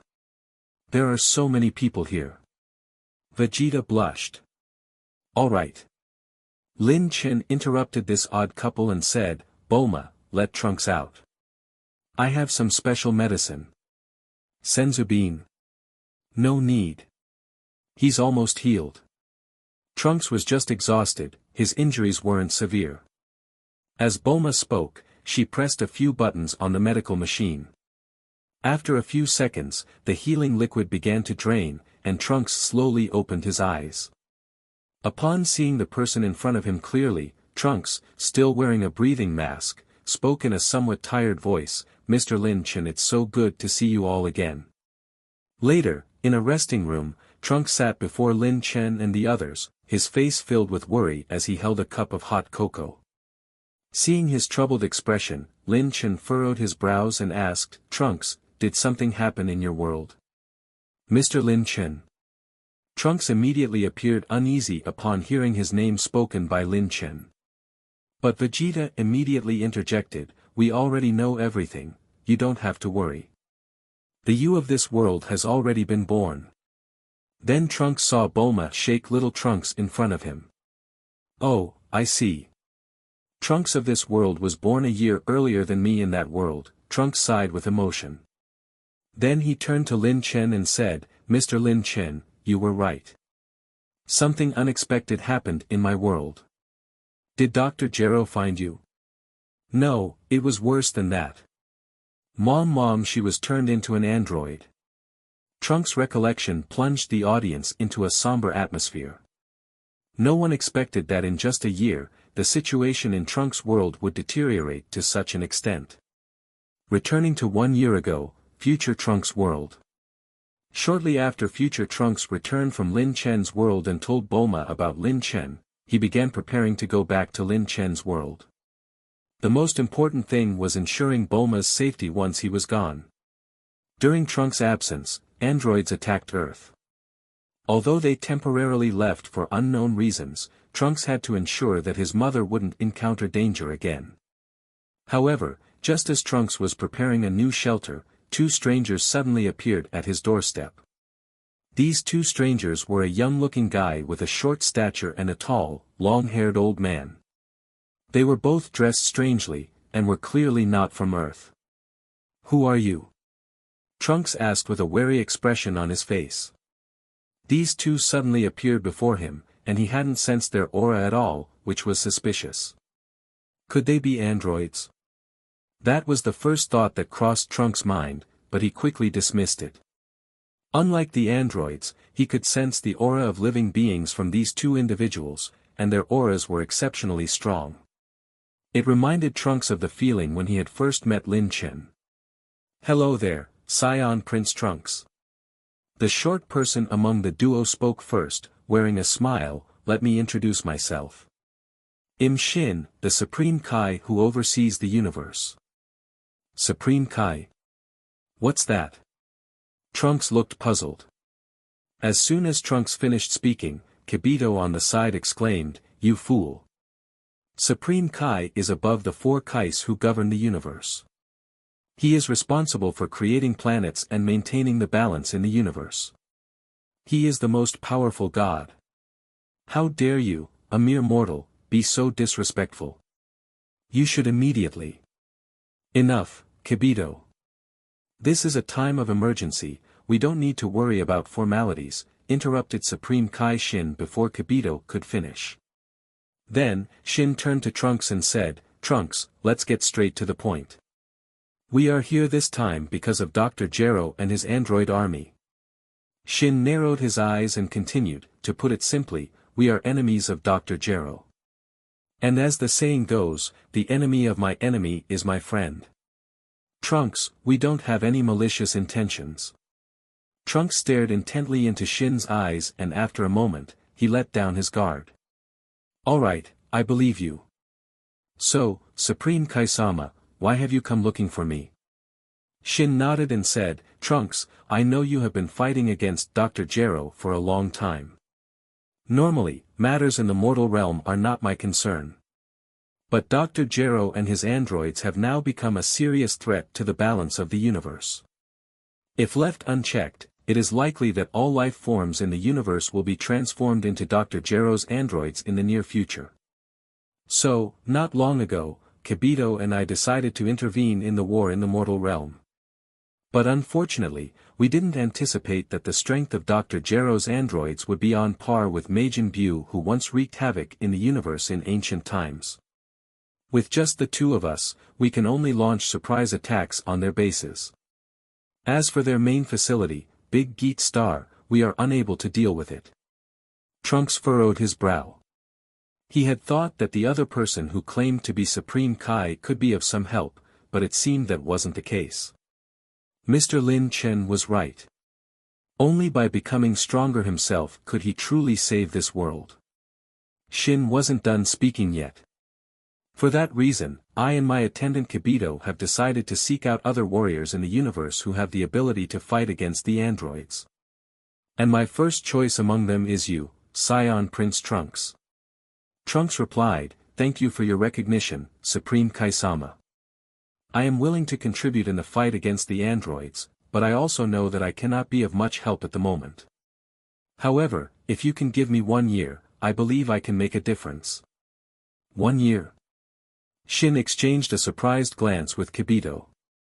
"Trunks, what do you plan to do within 1 year?" "Well, it's like this." Without any suspicions, Trunks proceeded to explain his journey to another world using the time machine, hoping to instill more confidence in them. But little did he know that playing with time was a grave offense. Kibito immediately jumped up, angrily saying, "You audacious mortal. Do you know what you've done? Manipulating time is a serious crime." "What?" Trunks was taken aback. "You humans are beyond redemption. First, you tamper with life, and now you want to play with time. Supreme Kai-sama, this guy can't be trusted. We should find someone else." "Wait." Shin stopped Kibito. "Perhaps the situation is not as we thought. Kibito, go to the sacred world of the Kai and bring me the time ring. Time ring? I understand, nodded Kibito, and he disappeared from the spot. Trunks was momentarily stunned. I never expected that humans could create something like this. You truly are impressive, said Shin with a faint smile. Supreme Kai-sama, what are you? Let's wait until Kibito returns with the item. After a while, Kibito returned holding a box. Shin casually took it, opened it, and glanced inside before saying, just as I suspected. Kibito, take a look. Kibito took the box and glanced inside. Huh? There's only one time ring. That's right. It means there haven't been any parallel worlds created. Trunks was correct in saying that his time machine is not strictly a time machine but a device for leaping to parallel worlds.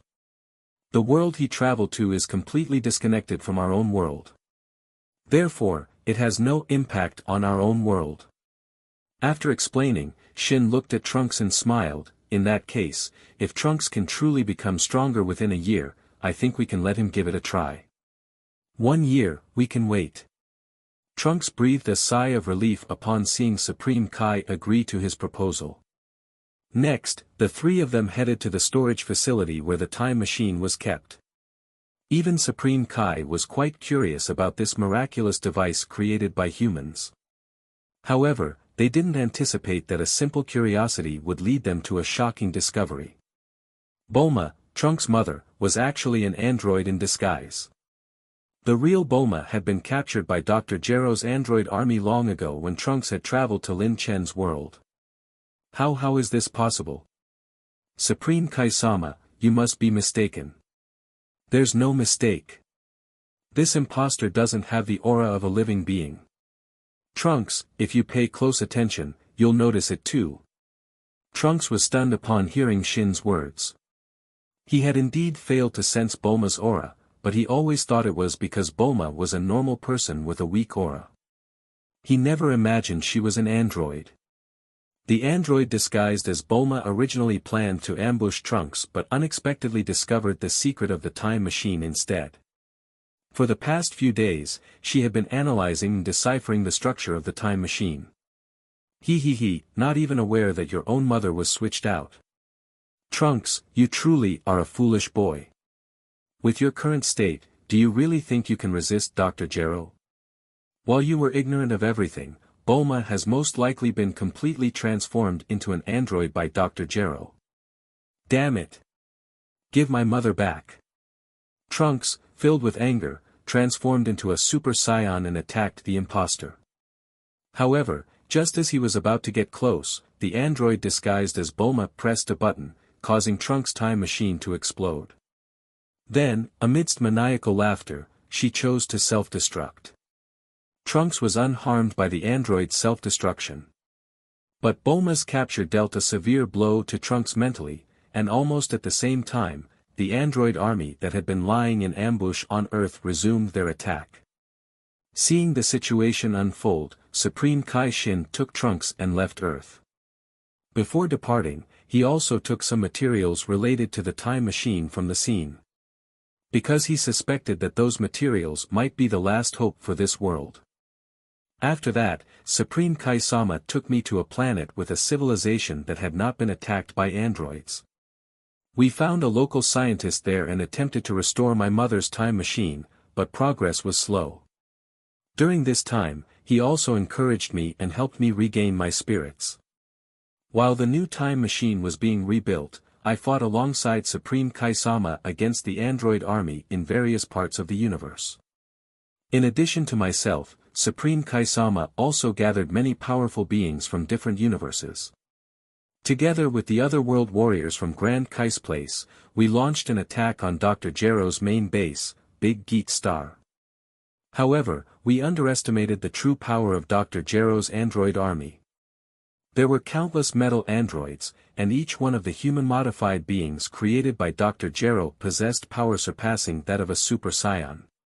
The battle lasted for an entire day, but we couldn't break through the defenses of the Big Geet Star. In the end, when the other world warriors disappeared due to time limitations, our attack ended in complete failure. The situation deteriorated day by day, and the strong warrior Supreme Kai recruited kept falling.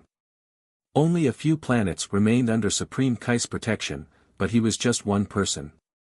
Facing the relentless android army, he couldn't hold on forever. The time machine became our last hope. So Mr. Lin Chen, please train me. That's the purpose of my visit this time. After Trunks finished explaining the events of the past year, everyone fell into silence. No one anticipated that the situation in Trunks' world had deteriorated to such an extent. Bulma, in particular, grabbed Vegeta's arm in fear. Vegeta, I don't want to become an android. Fool, that's another world. If that world's Dr. Gero comes here, it'll crush him to pieces. Vegeta clenched his fist. At that moment, Lin Chen spoke up. I understand. Trunks, but you need to rest for a few days. It's not the right time for me to train you yet. Why? Mr. Lin Chen, my world won't be able to hold on for much longer. Your world shouldn't be in immediate danger for now because if I'm not mistaken, your world's Dr. Gero has probably arrived in our world. Take a look at this. Lin Chen gently waved his hand in the air, using Kame's magic to display an image in front of Trunks. It showed the image of the androids that resembled Raditz and Bardock when Dr. Gero rebelled. What? Trunks was shaken when he saw these two individuals. He hurriedly leaned in to examine the image carefully. These are Android 24 and 25. Dr. Gero modified them using the two sons of Mr. Bardock, Mr. Raditz and Kakarot. Huh. They turned out to be me and Raditz. Goku beside him was greatly surprised. Trunks nodded. Mr. Lin Chen, what's going on? You just said that Dr. Gero from my world has come to yours. Lin Chen's expression turned serious as he explained the recent events of Dr. Gero's rebellion and the subsequent invasion by the Metal Cooler army. Then he concluded, at first, I had some doubts, but listening to what you just said, it seems that the main base of Dr. Gero's android army in your world is the Big Geat Star. Yes, that's right. With the resources of the Big Geat Star, Dr. Gero in my world secretly created an android army, Trunks answered. That makes sense. I now understand why Dr. Gero rebelled. If I'm not mistaken, it's probably related to your mother, Bulma, being captured. Lin Chen had found Dr. Gero's unexpected rebellion quite strange all along because the origins of those two androids modified using Saiyans couldn't be explained. Now everything makes sense. These two Saiyan-created beings were probably from another timeline, just like Trunks. And their means of coming here naturally relied on the time machine invented by Bulma. Let's not forget, according to Trunks, Bulma had already been captured by Dr. Gero, and the android posing as Bulma carefully analyzed all the data on the time machine. Therefore, it's likely that the Dr. Gero from that timeline had also learned the method of building a time machine. From Trunks' own account, it became clear that Dr. Gero was aware of the existence of Lin Chen's world. It was possible that he intended to strengthen his position or perhaps even conquer both worlds simultaneously. In any case, it was highly possible that this Dr. Gero had also arrived in Lin Chen's timeline and manipulated the Dr. Gero of this world, leading him to rebellion. If that was the case, then the Dr. Gero who self-destructed in front of Lin Chen at the time might not have been the real Dr. Gero after all. It was worth considering. Trunks, did the Dr. Gero of your world modify himself into an android? Lin Chen suddenly asked. Trunks paused for a moment. How did you know? He did modify himself. Then, it's clear. Lin Chen was now certain that the one who self-destructed in front of him back then was probably not the real Dr. Gero but an android. Upon hearing Lin Chen's speculation, the people around him were stunned. What?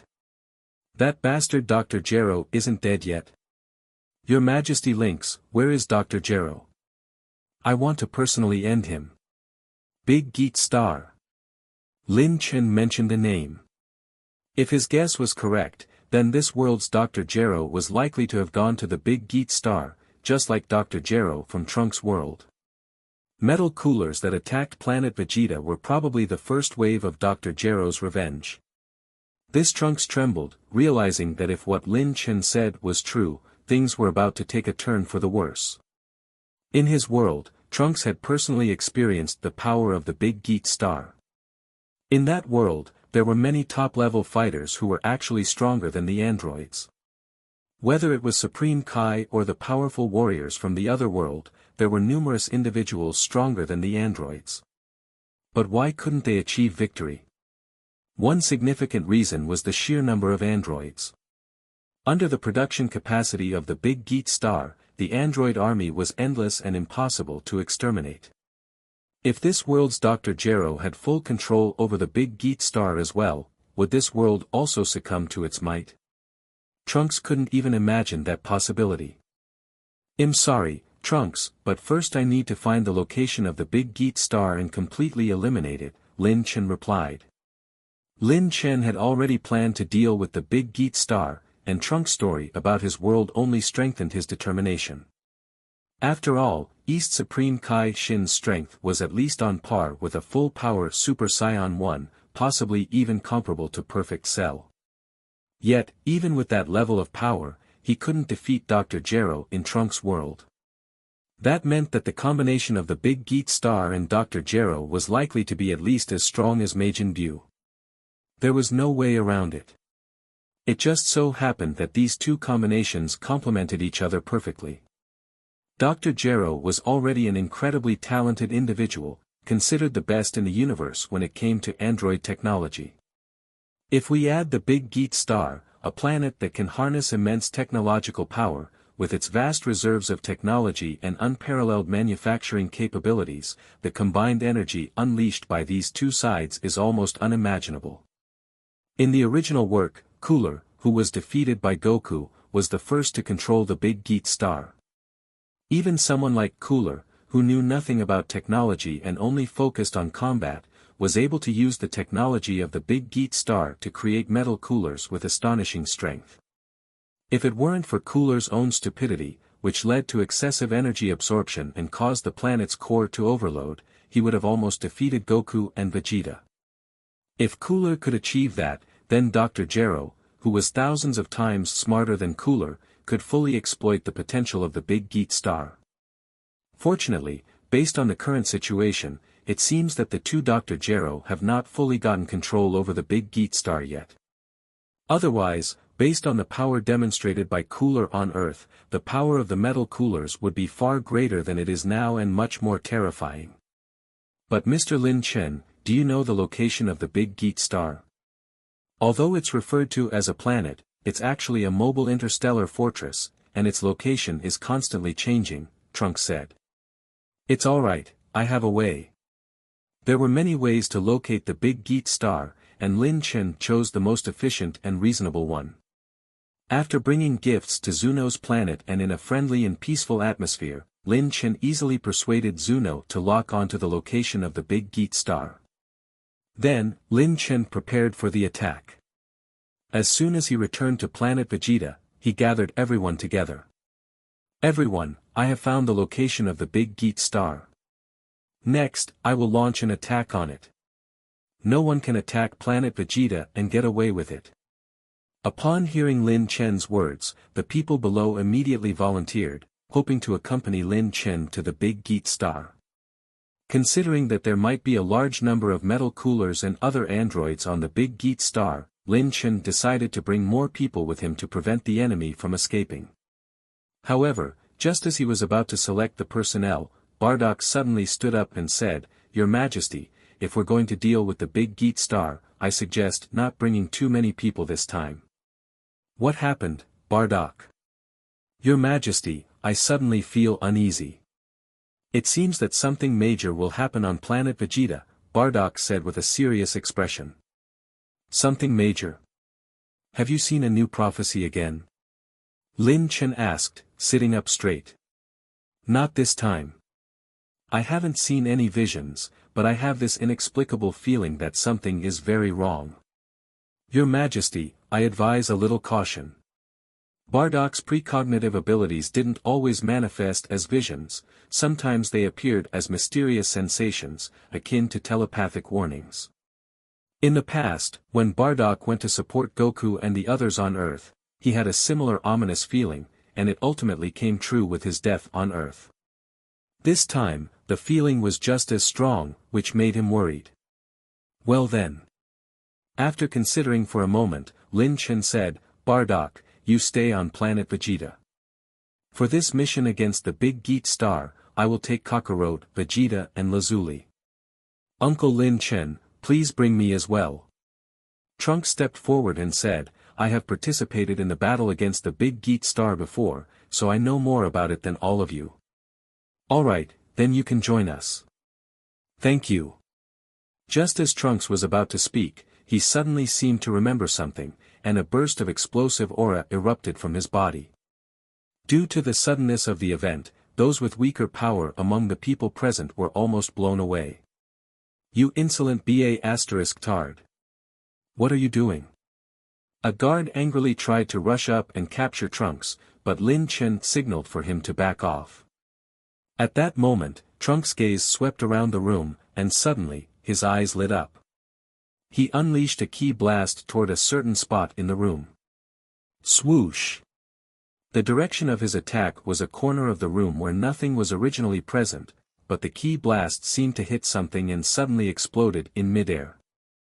Lin Chen stood up and looked toward the spot where the ki blast had exploded. Within the flames, a pile of shattered metal debris fell to the ground. What is this? Bardock and the others were astonished. Because before Trunks acted, no one noticed that there was something hidden around them. I'm sorry, Mr. Lin Chen. I actually forgot about something so important before. Trunks looked ashamed and said, this thing is Dr. Gero's stealth surveillance robot. In my world, Dr. Gero used it to gather intelligence from everywhere. It's small in size and has a stealth coating. It can't be detected without special means. I only learned about it from Supreme Kaisama. What? Paragus exclaimed, Your Majesty, does that mean Dr. Gero already knows all our plans? Your Majesty, since Dr. Gero is going to be on guard against us, we should readjust the plan. King Vegeta suggested. No. We can't wait. We will leave now. Lin Chen decisively declared. Lin Chen wasn't concerned about whether the enemy was on guard against them, but he was worried about something else. Was this surveillance robot really from Dr. Gero of another world? If this robot was manufactured by Dr. Gero from Lin Chen's world, it meant that the Dr. Gero he had always considered harmless was actually plotting something in secret. What was he planning? Could it be Cell? A sense of unease gradually welled up in Lin Chen's heart. A remote region in the east area, far from many civilizations. Whoosh! 5 figures suddenly appeared in this area. They were Lin Chen, Goku, Vegeta, Trunks and Lazuli. At this moment, all 5 of them were hiding within the energy shield created by Lin Chen. Not far from them was a white metal planet. We found it. Trunks, is that the Big Geat Star? Vegeta asked. Yes, Dad. That's the Big Geat Star. Be careful, this planet itself is an interstellar fortress with an astonishing number of defense weapons. Trunks said. As Trunks finished speaking, the Big Geat Star reacted immediately. In an instant, numerous shielding devices were activated, and a colossal energy shield, covering the entire planet, instantly activated. Various attack weapons emerged on the planet's surface, along with countless metal coolers flying out of the planet. In just a few tens of seconds, the Big Geat Star transformed into a war fortress, armed to the teeth. They've found us. Lazuli said. Don't worry, hold on to me. Once the 4 of them had their hands placed on him again, Lin Chen used his instant transmission. He originally intended to teleport directly into the Big Geat Star, rendering these external defenses useless. However, he underestimated the power of the Big Geat Star. Just as Lin Chen used his instant transmission, he was bounced back. The spatial disturbance caused everyone to be sent flying a distance away. What's going on? Now it was Lin Chen's turn to be astonished. He hadn't expected that there would be something like a spatial barrier on the big Geet star. His instant transmission collided with this barrier, causing them to be repelled. But upon further thought, Lin Chen felt relieved. Since the big Geet star could develop a program to use instant transmission, it naturally understood the principle behind it and could counteract it. It wasn't surprising. But this meant they could only break through head-on. Upon realizing this, Goku, Vegeta, and Trunks immediately took out 3 mask-shaped devices. These devices were brought back from the future by Trunks and allowed people to survive and fight in space. As for Lin Chen and Lazuli, one was the legendary Super Saiyan, and the other was an android, both capable of surviving in space. Once Goku and the others were ready, the 5 of them launched an attack on the big Geet star.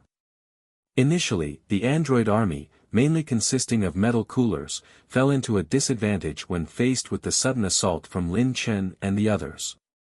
Even Trunks, who was the weakest among the 5, had a power level comparable to that of metal cooler. As for the strength of Lin Chen and Lazuli, they were far superior.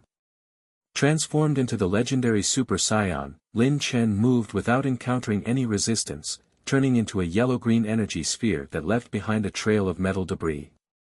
Lazuli followed closely, clearing up the remnants with energy blasts. The 2 of them cooperated seamlessly and quickly reached the edge of the planet's atmosphere.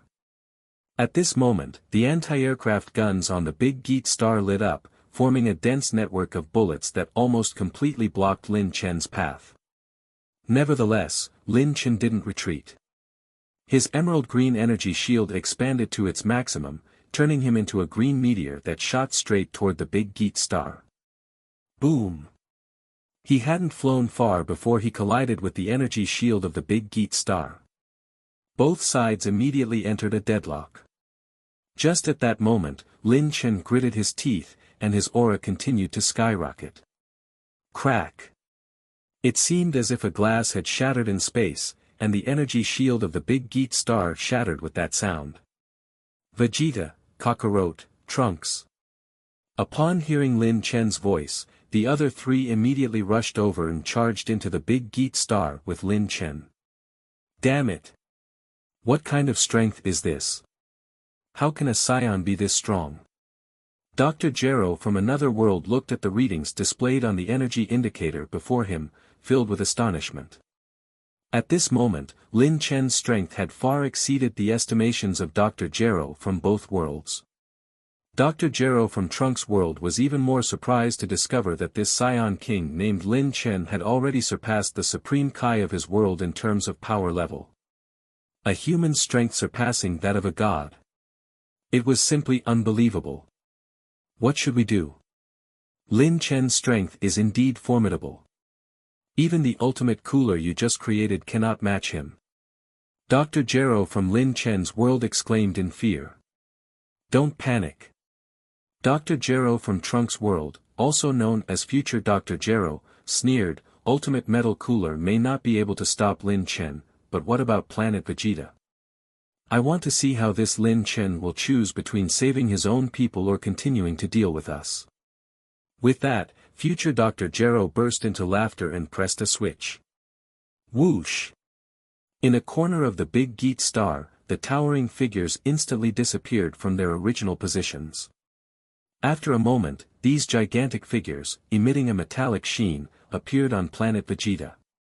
These bright emerald figures bore an uncanny resemblance to the previous metal coolers that invaded Planet Vegeta, except for one significant difference: their appearance strikingly resembled Cooler's 4th transformation form. The power level of these coolers had also astonishingly reached 200 million. A group of over 100 ultimate metal cooler with power level exceeding 200 million descended upon Planet Vegeta. Among these ultimate metal coolers, there was one whose color slightly differed from the surrounding models. Besides the emerald green layer, faint traces of purple could also be seen on its body. This particular ultimate metal cooler is the original cooler, who had survived Broly's attack. In order to survive, Cooler fled to the Big Geat Star, hoping to make a comeback. However, to his surprise, the two Dr. Gero, who suddenly appeared, seized control of the Big Geat Star, and turned him into their puppet. However, none of these mattered anymore to Cooler, as at this moment, he was already standing on Planet Vegeta. On this planet, there were hundreds, if not thousands, of Saiyans. It was because of these detestable Saiyans that he had fallen to his current state. Cooler. You have only one mission, to cause as much destruction as possible with the ultimate metal coolers. But don't destroy the entire Planet Vegeta in one go. Wait until Lin Chen is lured back, then it will be your opportunity to unleash a massacre. Upon hearing the command in his ear, Cooler sneered. Fine, even if he became someone else's puppet, it didn't matter. As long as he could have his revenge against the Saiyans, he was willing to pay any price. My puppets. Cooler pointed towards the direction of the Saiyan capital in the distance. Attack. Due to teleportation, they arrived on Planet Vegeta, and since Metal Cooler were also androids, their aura couldn't be sensed at all. Therefore, the people on Planet Vegeta only discovered the disaster just when the attack began. Energy waves suddenly bombarded the Saiyan city, and many people evaporated before they could react. The most heavily attacked area was undoubtedly the Saiyan capital. After the attack erupted out, the entire capital trembled violently. Han Asia, who was with the children, immediately stood up and shouted outside, "Someone is coming." Before the palace attendants arrived, King Vegeta, who was staying behind, had already led many warriors and stepped in. Your Highness. Something terrible has happened. It's the metal cooler. They've come again. Metal cooler? Didn't His Majesty go to attack Big Geat Star? How did they come here? Han Asia exclaimed. They are probably here to make His Majesty return, Paragus said. Han Asia frowned and walked directly outside, while Tights and Bulma each took their own children and followed. As soon as they stepped out of the room, they saw a fiery red sky in the distance. A massive fire was spreading in the capital, and above the flames, there were at least hundreds of figures rampantly attacking the city. Soon, figures flew out from the capital, and these figures' aura, like Metal Cooler, couldn't be sensed at all, but they were Metal Cybermen 3, 4, and 5. The trio of Metal Cybermen rushed fearlessly towards the Metal Cooler, but the outcome of the battle was completely one-sided. With just a single exchange, the first wave of Metal Cybermen was pulverized in midair. However, more Metal Cybermen rushed up from the ground, followed by a golden figure leading 5 red figures. It was Bardock and Tarbell, and the other 4 Super Saiyan gods. It's Uncle Bardock. And Big Brother Tarbell. That's great. It should be fine now that they're here. Lin Luo and Taro, the 2 children, became excited when they saw Bardock and the others appear. But before they could enjoy their excitement, the situation in the distance changed abruptly. Metal Cooler emitting a metallic glow suddenly disappeared from their original positions, and when they reappeared, they were already beside Bardock and the others. At the same moment, at least 5 Metal Cooler appeared next to Bardock and the others. Spread out. Bardock shouted loudly, and his muscles suddenly swelled. The imminent danger caused him to immediately transform into Super Saiyan 2nd grade. Meanwhile, one of the Metal Cooler fists came crashing towards Bardock. He extended his hand to block it but suddenly realized that the power of the Metal Cooler was completely different from the last time when they attacked, or rather it had surpassed the previous ones by far. Oh no! Are they a more powerful model? Bardock gritted his teeth and persevered. He had noticed that the appearance of these Metal Cooler was not in their 3rd form but the ultimate form when Cooler transformed on Earth. He felt uneasy, worried that these Coolers might not only have the appearance, but also possess the strength of Ultimate Cooler, or be even stronger. Unexpectedly, his prophecy has become a reality. In fact, if Bardock could sense the aura of these ultimate metal cooler or if the scouters worked on androids, he would have realized that the strength of these ultimate metal cooler had far surpassed coolers. However, he soon experienced it firsthand without needing the scouter. Boom! The experienced Bardock found an opening on one of the ultimate metal cooler in front of him and landed a punch on its face. If it were the previous metal cooler, Bardock's punch would have directly shattered its head. However, Bardock's punch was forcibly blocked by the metal cooler with its face. How is this possible? Bardock was shocked. His strength had increased significantly since the last time on Earth, and even the real ultimate cooler would have suffered from his punch. However, the metal cooler in front of him seemed completely unfazed, as if nothing had happened. Just how much stronger was it compared to cooler? While Bardock was momentarily stunned, the ultimate metal cooler swiftly seized his fist, flipped him over, and forcefully slammed him down towards the ground. Instantly, Bardock plummeted like a meteor, crushing a building. "Mr. Bardock!" Tarbell exclaimed and said to his three companions, "Everyone, deal with them quickly." "Yes, Captain Tarbell." The four Super Saiyan gods immediately ignited their auras, unleashing ki blasts straight towards the ultimate metal cooler standing before them, creating a spectacular scene. However, the ultimate metal cooler in front of them raised their hands with expressionless look on their faces and each released a wave of energy, colliding directly with the ki blasts from Tarbell and the others. In the sky above the capital, it was as if a tornado had struck, and the immense energy swept through the entire capital. The buildings closest to the battlefield instantly crumbled, and countless Saiyans lost their lives amidst the explosion of energy. At the same time, Tarbell and the other three Super Saiyan gods were blown away, each landing on the ground with blood dripping from their mouths. "So strong!" Tarbell exclaimed in shock. The metal cooler in front of them were completely different from before, their strength has probably exceeded those of the Super Saiyan gods. "Huh, Saiyans! Are these your strongest warriors? They are no match for me. Call back that lynx right away, or else I will turn this planet into a sea of flames."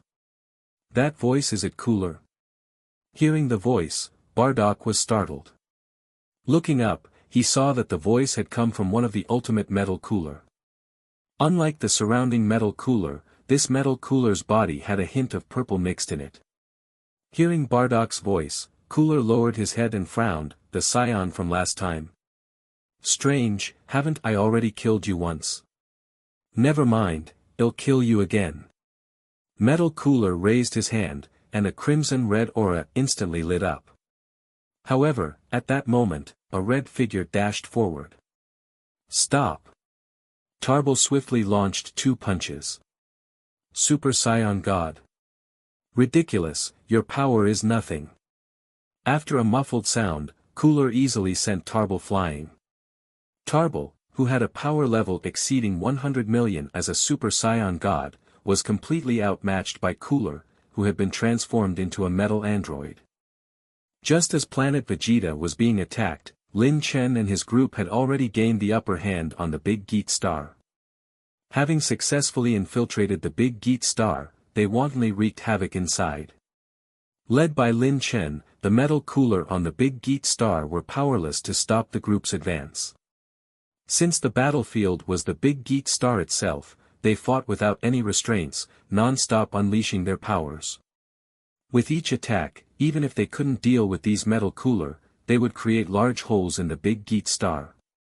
If it weren't for the Big Geat Star's nanomachines constantly repairing the planet during the battle, the entire Big Geat Star would have been pulverized long ago. However, as the battle pushed deeper into the Big Geat Star, the metal cooler that had been relentlessly attacking suddenly disappeared. "It's over." After destroying the last metal cooler in front of him, Lin Chen suddenly realized that there were no enemies around him. Once Goku and the others also defeated their respective opponents, the place suddenly became quiet. "Lin Chen, have we finished them all off?" Lazuli asked. Trunks was the first to answer, "It's impossible.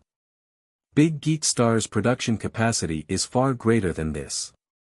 And until just now, we've only encountered those metal cooler. This doesn't make sense. If my Dr. Gero from my world is here, there should be other androids here too. Before Trunks finished speaking, the voice of an elderly person echoed in their ears. He, Trunks, you're right. We do have other androids here. But are you sure you want to continue fighting? Upon hearing this voice and realizing that the other side recognized him, Trunks immediately glared and gritted his teeth. Is that Dr. Gero from my world? Damn it, you lunatic. Come out. Don't be impatient. See this first. Suddenly, several robots resembling cleaning machines quickly rushed out from the surrounding passageways. Trunks wanted to destroy them as soon as he saw them. However, Lin Chen held him back and said, "Wait, let's see what it is first."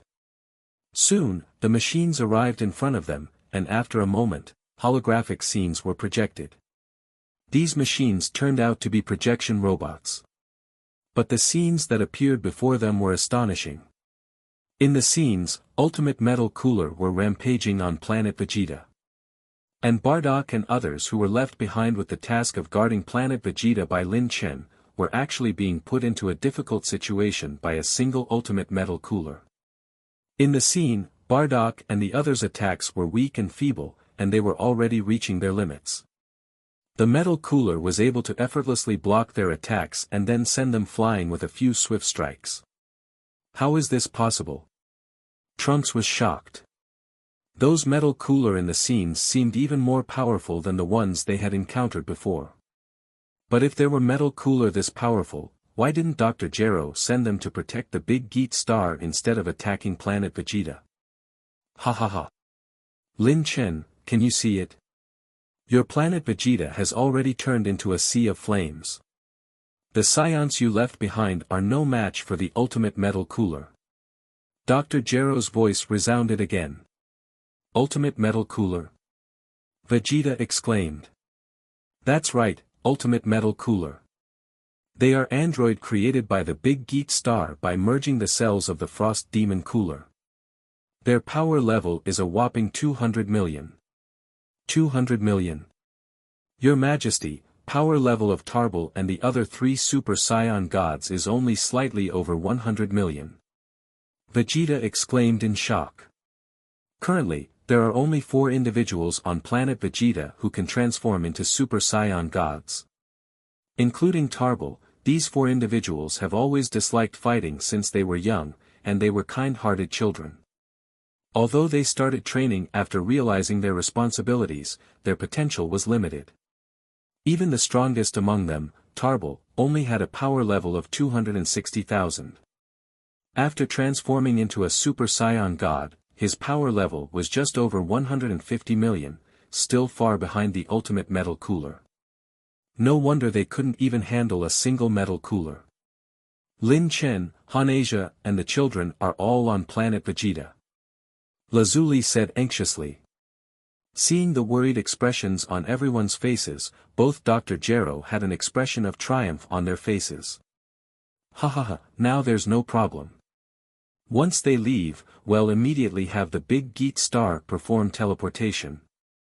Future Dr. Gero said in a sinister tone.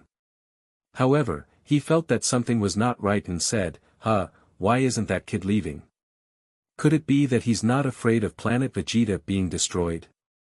At that moment, on Lin Chen's side, Vegeta and the others were already anxiously asking, Your Majesty, should we retreat? Tarbal and the others can't hold on any longer. As they spoke, Vegeta turned to look at the holographic projection next to him. In the scene, Tarbal and the others were in increasingly dire straits. Bardock had already lost and his fate was unknown. One of the 4 Super Saiyan gods had been knocked unconscious and returned to their base form. The remaining 3 were also in bad shape. The transformation into Super Saiyan God through the ritual had a time limit, and Lin Chen didn't know how long the battle had been going on, but their limited time was likely not far off. However, what puzzled everyone was that despite the situation, Lin Chen didn't show any signs of movement, causing everyone to grow increasingly anxious. Lazuli was the first to speak, Lin Chen, what are you waiting for? Bardock and the others are on the verge of death. I know. Lin Chen nodded and then looked at the others. Seeing this, everyone thought Lin Chen had decided to go back and were about to reach out their hands, but Lin Chen took a step back and said, "What are you doing?" Huh? Aren't we going back to Planet Vegeta? Goku asked in confusion. No, we're not going back. Well, continue the attack. Lin Chen said. What? Vegeta exclaimed, Your Majesty, are you going to let Planet Vegeta get destroyed? Don't worry, even without us, Planet Vegeta can handle the current situation. What? Not only Goku and the others, but even the two Dr. Gero were stunned. Lin Chen, do you think we're deceiving you? What you're seeing now is the live transmission from the metal cooler. Upon hearing Dr. Gero's frustrated voice, Lin Chen's lips curled up, and he extended his hand toward the big Geet star. Ha! A blast wave pierced through more than half of the big Geet star, nearly piercing it completely. And before the damaged parts could be repaired by the nanomachines, Lin Chen had already charged forward. Damn it! What's going on with His Majesty? I don't know. Vegeta, let's chase after him. Before Goku and the others could move, Lazuli had already followed. She caught up to Lin Chen and asked, Lin Chen, what's going on? Planet Vegeta. Don't worry, I've left behind my trump card on Planet Vegeta. Bardock and the others can hold on. Lin Chen said firmly. Meanwhile, on Planet Vegeta, the sky suddenly darkened. Metal Cooler looked up, and through their eyes, both Dr. Gero witnessed this strange phenomenon. What is this? Future Dr. Gero exclaimed in confusion. It was still afternoon on Planet Vegeta, so why did the sky turn dark? Could it be that Planet Vegeta was about to be destroyed? At that moment, Dr. Gero from Lin Chen's world exclaimed, It's Dragon Balls. They're actually summoning Divine Dragon. Divine Dragon? On Planet Vegeta, Tights and others looked at the enormous Divine Dragon in front of them, their faces filled with astonishment. Such an incredible sight, even if they had seen it before, still shook their hearts. Wow! Is that a Divine Dragon? Mama, can this thing really protect us? Both Lin Luo and Taro, the two children, were excited, seeing a Divine Dragon for the first time. Bulma, standing beside them, asked, Sis, why are you summoning the Divine Dragon now? It can't help us defeat those enemies. Earth also has a Divine Dragon, and when Cooler invaded, people on Earth had fantasized about relying on Shenron to deal with Cooler. But at that time, Kami had already said that Shenron had its limits, and it couldn't handle powerful beings like Cooler. However, Tight smiled and said, the Divine Dragon on Planet Vegeta was made by Lin Chen. It's quite special. Just then, thunder roared in the sky, and black clouds covered the entire capital city. Then, accompanied by a golden light, a five-clawed golden dragon poked its head out of the black clouds, its majestic and holy body capturing everyone's attention. Even the metal cooler were stunned. Divine Dragon? Is this a Divine Dragon? Bulma exclaimed, her mouth wide open. This Divine Dragon is huge. Even bigger than the one on planet Namek. At the same time, on Big Geet Star, the two Dr. Gero saw the Divine Dragon through the eyes of Metal Cooler. The Dr. Gero from the future narrowed his eyes and said, Is this the Divine Dragon that can grant any wish? So, this kind of thing actually exists in this world? Damn it, in my world, those foolish Saiyans must have destroyed the Dragon Balls. But, why are these people summoning the Divine Dragon now? Could they want to use the Divine Dragon to protect themselves? That shouldn't be possible. A Divine Dragon has its limitations. Dr. Gero from Lin Chen's world said, when Cooler attacked Earth, Kami on Earth said that Shenron couldn't deal with someone stronger than it. Let's not worry about that for now. Damn it! Lin Chen has already broken through the third line of defense. The two Dr. Gero shifted their gaze to the monitor. On the screen, the dot representing Lin Chen was still advancing, and they were only a short distance away from them. Useless. Those metal cooler are no match for him. No, we have to get rid of him first. The future Dr. Gero turned his head and looked into the darkness behind them, where a figure had been silently standing behind them all along. Android 32, go stop Lin Chen at all costs. Yes. The one who has gathered all the 7 Dragon Balls, state thy wish. Any wish can be granted. In the capital city of Planet Vegeta, the 5-clawed golden dragon in the sky lowered its head and spoke to Tights near the royal palace.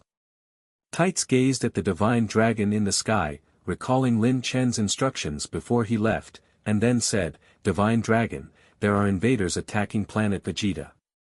Can you eliminate them all?" Invaders? The 5-clawed golden dragon raised its head and looked towards the group of metal cooler in the distance. Thy wish is easy.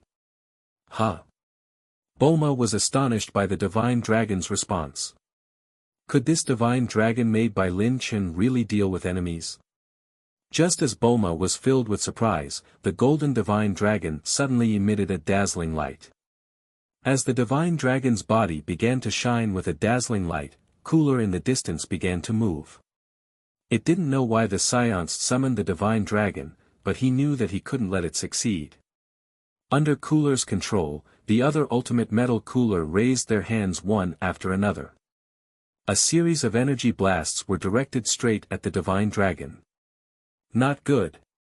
Oh no. Mom, quickly make the divine dragon dodge. Lin Luo and Taro exclaimed in alarm.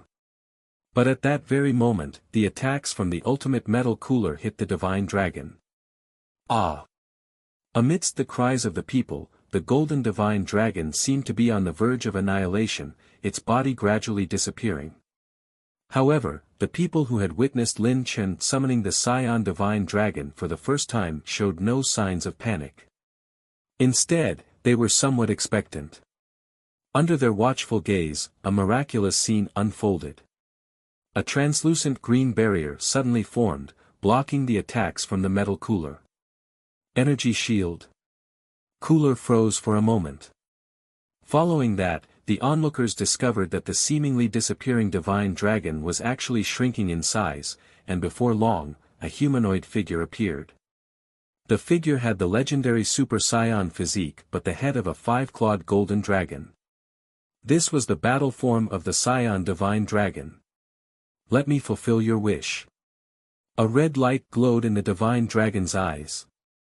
In the next moment, the divine dragon in its battle form blurred and instantly appeared in front of the metal Cooler. Intruders of Planet Vegeta. Prepare to be eliminated. This. Cooler's face stiffened, and he gritted his teeth and commanded, "It's just a trick, get rid of it." Instantly, the 4 ultimate metal Cooler appeared in front, behind, and on both sides of the divine dragon, simultaneously throwing punches at it. Thud. The attacks from the 4 metal Cooler easily landed on the divine dragon. However, immediately after, they all wore expressions of confusion. Before they could react, the divine dragon spoke in a cold voice, beginning elimination. Swoosh!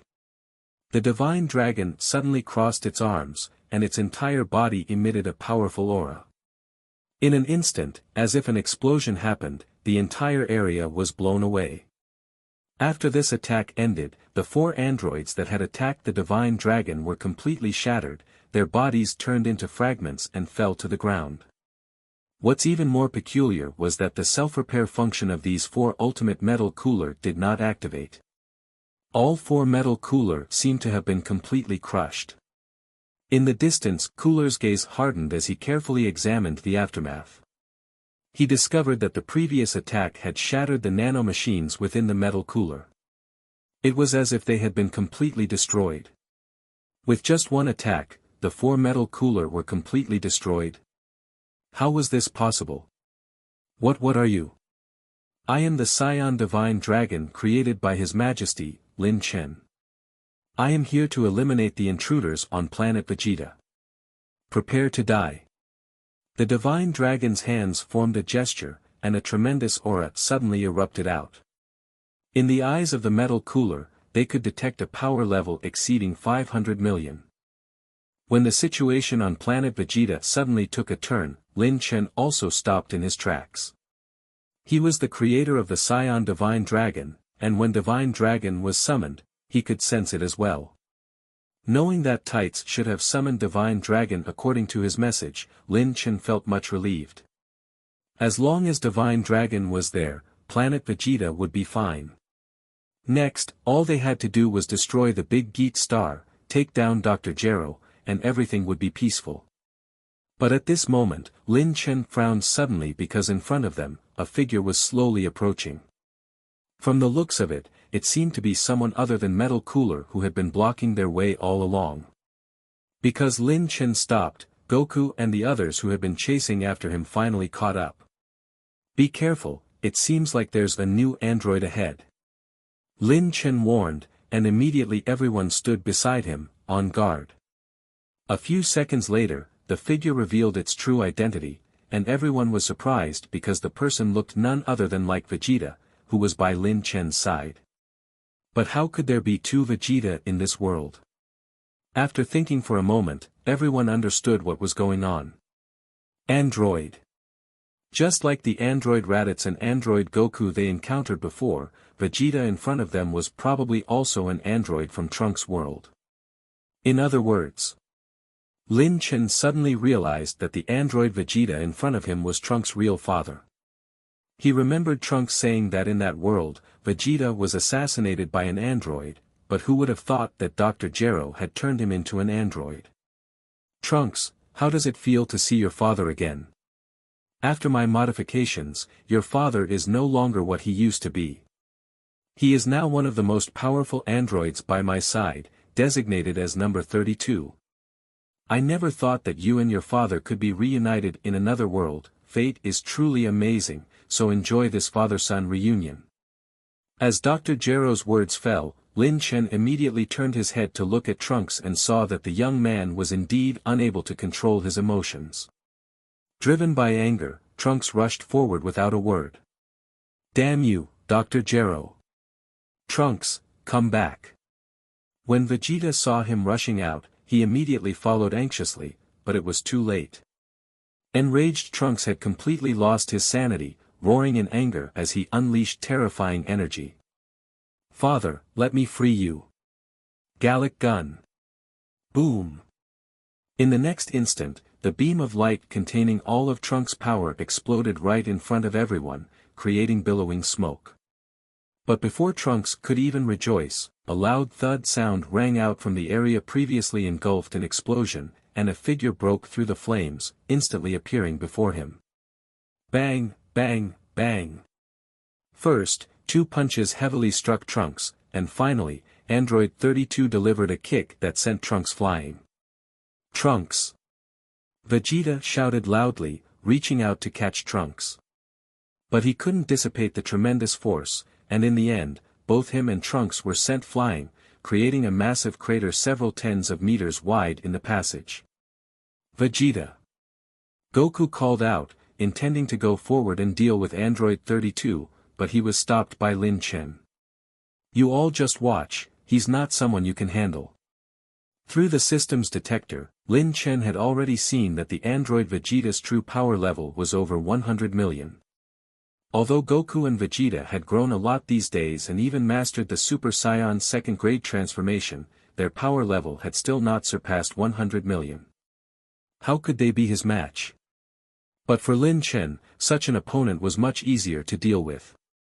Using instant transmission, Lin Chen appeared in front of Android 32, his fist smashing down with a sonic boom. Lin Chen's current power level was over 500 million, so dealing with an android with just over 100 million was a piece of cake. However, to Lin Chen's surprise, before his fist could hit, the opponent's hand intercepted him. Ha! Lin Chen was taken aback. He had been blocked. What was going on? The answer was quickly revealed.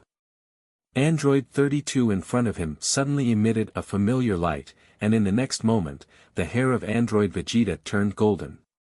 He could transform into a Super Saiyan. Even Lin Chen was bewildered this time. Although he had long known that the Vegeta from another world also possessed the ability to transform into a Super Saiyan, he never expected that the opponent could still transform after being turned into an android. And this transformation was not just for show. The opponent's power level had instantly skyrocketed from just over 100 million to over 500 million, almost a five-fold increase. Although it couldn't be compared to a true Super Saiyan, it was still quite astonishing. However, the astonishing thing didn't end there. After blocking Lin Chen's attack, Android 32 didn't immediately counterattack. Instead, he quickly retreated, creating distance between himself and Lin Chen. "Come here. You worthless people, give me your power." Android 32 suddenly shouted. In the next moment, countless metal cooler emerged from the passage. These metal cooler seemed to be controlled by some kind of program. Their eyes were lifeless, and as they approached Android 32, their bodies rapidly disintegrated until only a chip and an energy battery remained. Each metal cooler was reduced to a chip and a battery. When at least dozens of metal cooler became nothing more than chips and batteries, Lin Chen frowned. He suddenly felt that this scene was familiar, as if he had seen it somewhere, but for the moment, he couldn't confirm it. Regardless, the current situation was not good. "Everyone, help me. Stop him." "Okay." The crowd responded loudly. Immediately, everyone joined forces, and the dazzling energy waves of the martial arts roared and rushed forward. But at this moment, Android 32's mouth curled up, and he laughed as he absorbed all the energy batteries and compute chips floating around him. As soon as these chips and energy batteries entered his body, 32 let out a painful howl. Every inch of his muscles and bones seemed to be shattered by a heavy object, only to be reassembled again. As this process kept repeating, his body began to swell, and the color of his skin gradually changed. This is. Looking at the continuously skyrocketing energy in the changed appearance of 32, Lin Chen's face darkened. He finally understood where he had seen this scene before. The current appearance of Android 32 was exactly the same as the transformation of Android 13 in a certain Dragon Ball movie. This is. Lazuli looked at the drastically changed Android 32 in astonishment. Even though they were both androids, it was the first time she had seen an android that could transform and absorb the energy batteries of other androids. But Lin Chen had seen it before. This was exactly the way Android 13 transformed in the Dragon Ball movie. In that movie, Android 13, created by Dr. Gero, initially had strength equivalent to Super Saiyan 1, but after absorbing the power of his two companions, his strength suddenly increased to nearly the level of a full-power Super Saiyan. Just by absorbing two androids, he gained such a significant boost in power, then one can only wonder what Android Vegeta, standing before them now, will transform into. The answer was soon revealed. Soon, Android 32 completed the transformation. After the transformation, he seemed like a completely different person. Not only did his height increase to over 2 meters, almost comparable to Lin Chen's legendary Super Saiyan form, but his body and skin also turned blue, with bulging muscles full of power. And his power level skyrocketed to 800 million. This power has almost surpassed Perfect Cell in the original work, right? Lin Chen couldn't believe it. Future Dr. Gero seemed to possess even greater technological prowess than the Dr. Gero in the original work. Perhaps it's because he has absorbed the technology of the Big Geat Star that his androids have surpassed the original. Indeed, when the Big Geat Star and Dr. Gero combined, they became a Bug. Lazuli, Kakarot, Vegeta, and Trunks. Go find Dr. Gero. I'll deal with this guy. Understood. Everyone nodded, even Vegeta didn't object this time. Although he couldn't sense 32's aura, he could still perceive the terrifying power of this android that had been modified using his body. Lazuli raised her hand and sent an energy wave toward the nearby passage, creating a large hole in the wall. The others took the opportunity to enter and continue their assault on the core of the Big Geat star. Super Android 32. Stop them. In the control room of the Big Geat star's core, seeing Lin Chen and the others dispersing, future Dr. Gero immediately issued a command in a loud voice. At the same time, he pulled over his counterpart from this world and said, "Prepare to execute Plan B." Why? Didn't you say that Super Android 32 can even kill gods? Yes, that's true, but don't forget that Super Android 32 doesn't have a perpetual energy source. Just to be safe, let's start Plan B early. Isn't this what you've always wanted? Human body is ultimately less convenient than an android. I understand. Dr. Gero nodded as if he had made up his mind. Meanwhile, on Lin Chen's side, Super Android 32 received the command and started to move. With its immense power, it moved so quickly that it left behind a blurry afterimage. It completely ignored Lin Chen and attacked Lazuli. Swish! Lin Chen used instant transmission to appear in front of Super Android 32, and without a word, he delivered a powerful punch, creating a series of shockwaves. Super Android 32 didn't care at all and attempted to forcibly block the attack with its physical body. His scouter clearly told him that his power level now far surpassed that of Lin Chen. However, an unexpected force suddenly slammed into Super Android 32, sending him flying backward. Boom, boom, boom. Super Android 32 crashed through several layers of armored plating before coming to a stop, his face filled with anger. Humph. It seems that even after becoming an android, you are still a careless guy, Vegeta. Shut up. I was just careless earlier. In my eyes, crushing you is as simple as crushing an ant.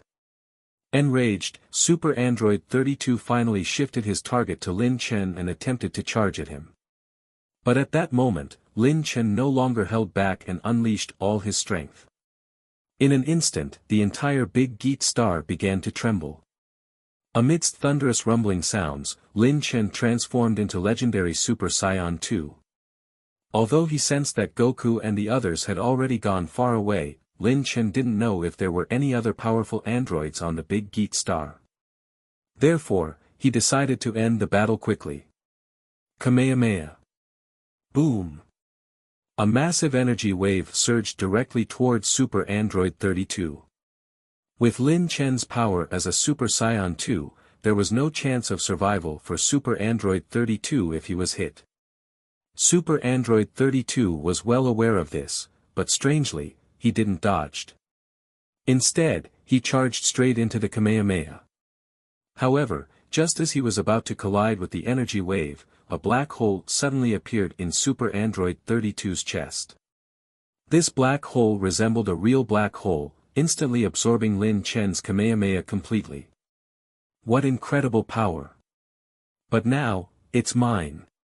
Super Android 32 let out a triumphant laughter. Lin Chen's eyes narrowed. He didn't expect this Super Android 32 to have an energy absorption device as well. Moreover, due to the previous energy wave, Super Android 32's power level suddenly rose to a level comparable to his own. Lynx, do you understand now? You can't defeat me. I am the strongest Saiyan. Super Android 32 pointed at Lin Chen and laughed. Oh. It's just energy absorption. If you're so confident, why don't you give it another try? Lin Chen smiled faintly, then he clasped his hands together, assuming the stance of Kamehameha once again. What? Super Android 32 found it somewhat amusing that Lin Chen was going to attempt it again. Foolish. No matter how many times you try, the energy wave is useless against me. Then give it a try. Kamehameha. Boom. An energy wave with a power level surpassing 1 billion surged forth, accompanied by a blinding burst of white light. Super Android 32 sneered and puffed out his chest, revealing his energy absorption device, ready to enjoy another feast. The surging energy was instantly absorbed by his absorption device. Feeling his strength expanding once again, Super Android 32 burst into maniacal laughter. But at that moment, Lin Chen suddenly shouted, "Super KO Ken." In an instant, Lin Chen's power level doubled abruptly. Super Android 32, in the distance, immediately noticed that his energy absorption device had reached its critical point. How is this possible? How can you still have so much energy? No, stop. I don't want to absorb anymore. Super Android 32 never imagined that Lin Chen's strength would surpass even the maximum value in his data. The current energy had already exceeded the absorption limit set by Dr. Gero for Super Android 32.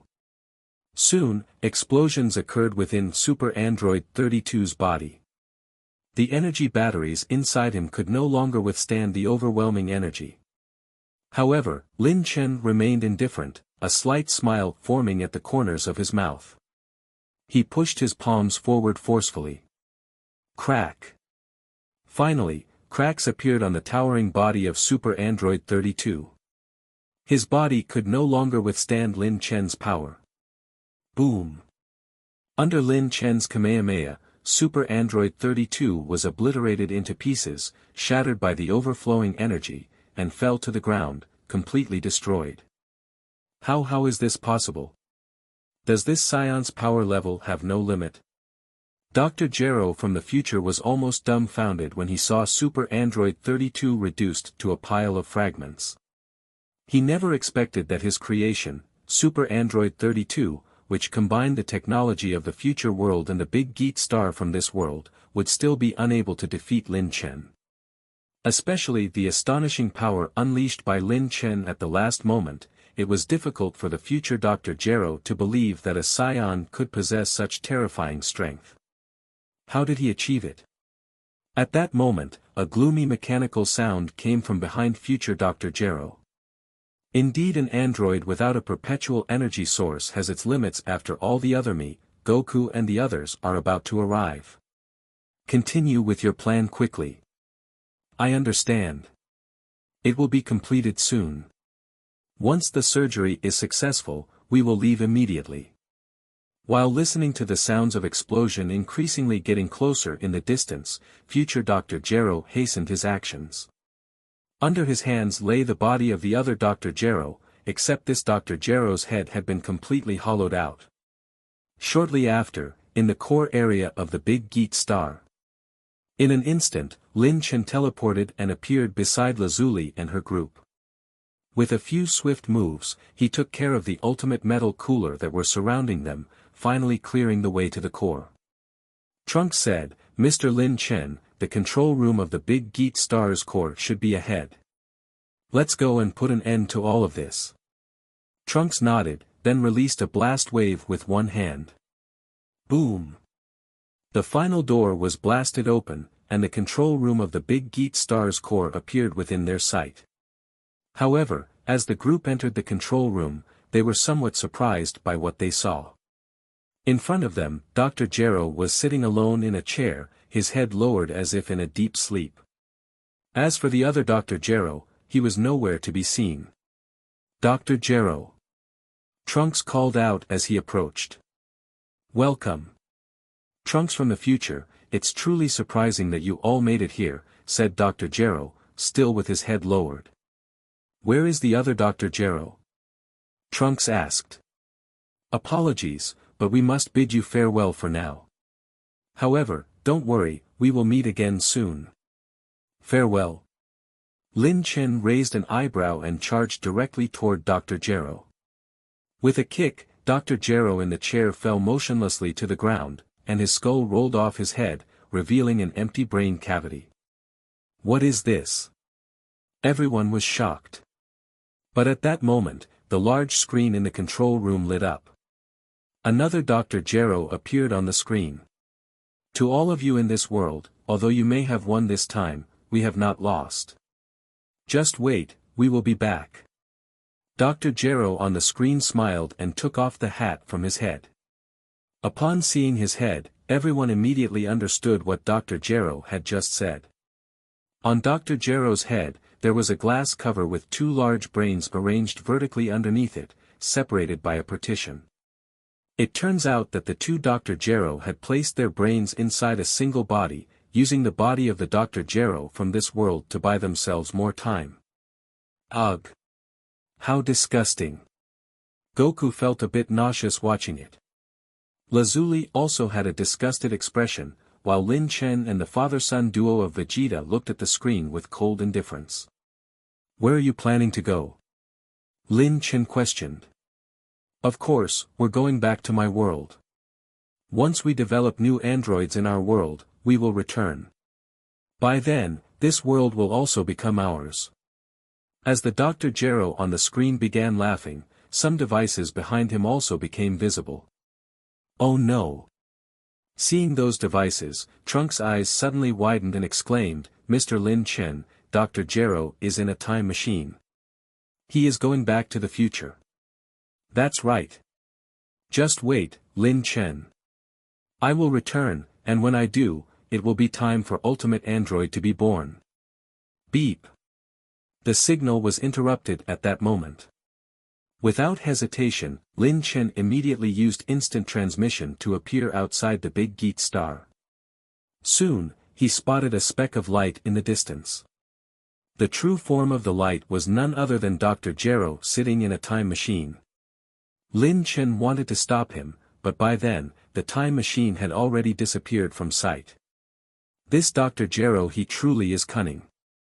Lin Chen shook his head helplessly. Dr. Gero was like an eel, managing to escape from him several times. But upon further thought, it seemed that Dr. Gero, regardless of the world, was skilled at escaping, as depicted in the original work. In a flash, Lin Chen returned to the core control room of the big Geet star. Vegeta was yelling at Trunks. "Trunks, don't you also have a time machine? We will go to your world and make sure to eliminate that guy who toyed with Saiyan bodies." "Sorry, Dad, I'm afraid it won't work," Trunks shook his head. "Why?" "Trunks' time machine isn't as convenient as you think," Lin Chen explained. "The point in time that a time machine can travel is fixed. We should only be able to go back to the time after Trunks left his world, but we can't go to the time when Dr. Gero went back to the future. If we just randomly go back, there's a high chance that we'll arrive before Dr. Gero in his world even started time traveling. In that case, even if we kill Dr. Gero, we're just creating a new parallel universe." After hearing Lin Chen's explanation, Trunks nodded and agreed, "Yes, Mr. Lin Chen is right, that's what it means." But Vegeta looked confused, completely not understanding, and Goku beside him was equally bewildered. "In any case, unless Dr. Gero returns to our world, we won't be able to kill him. In simple terms, that's how it is," Lin Chen concluded. "Damn it, so all we can do is wait?" Vegeta unwillingly said. "Seems like it," Lin Chen said helplessly. "I didn't expect things to become even more complicated. From now on, we can't relax in the slightest. Anyway, let's focus on training. Vegeta, I want to become a Super Saiyan 2 like big brother Lin Chen. How about you?" Goku clenched his fist. "Humph.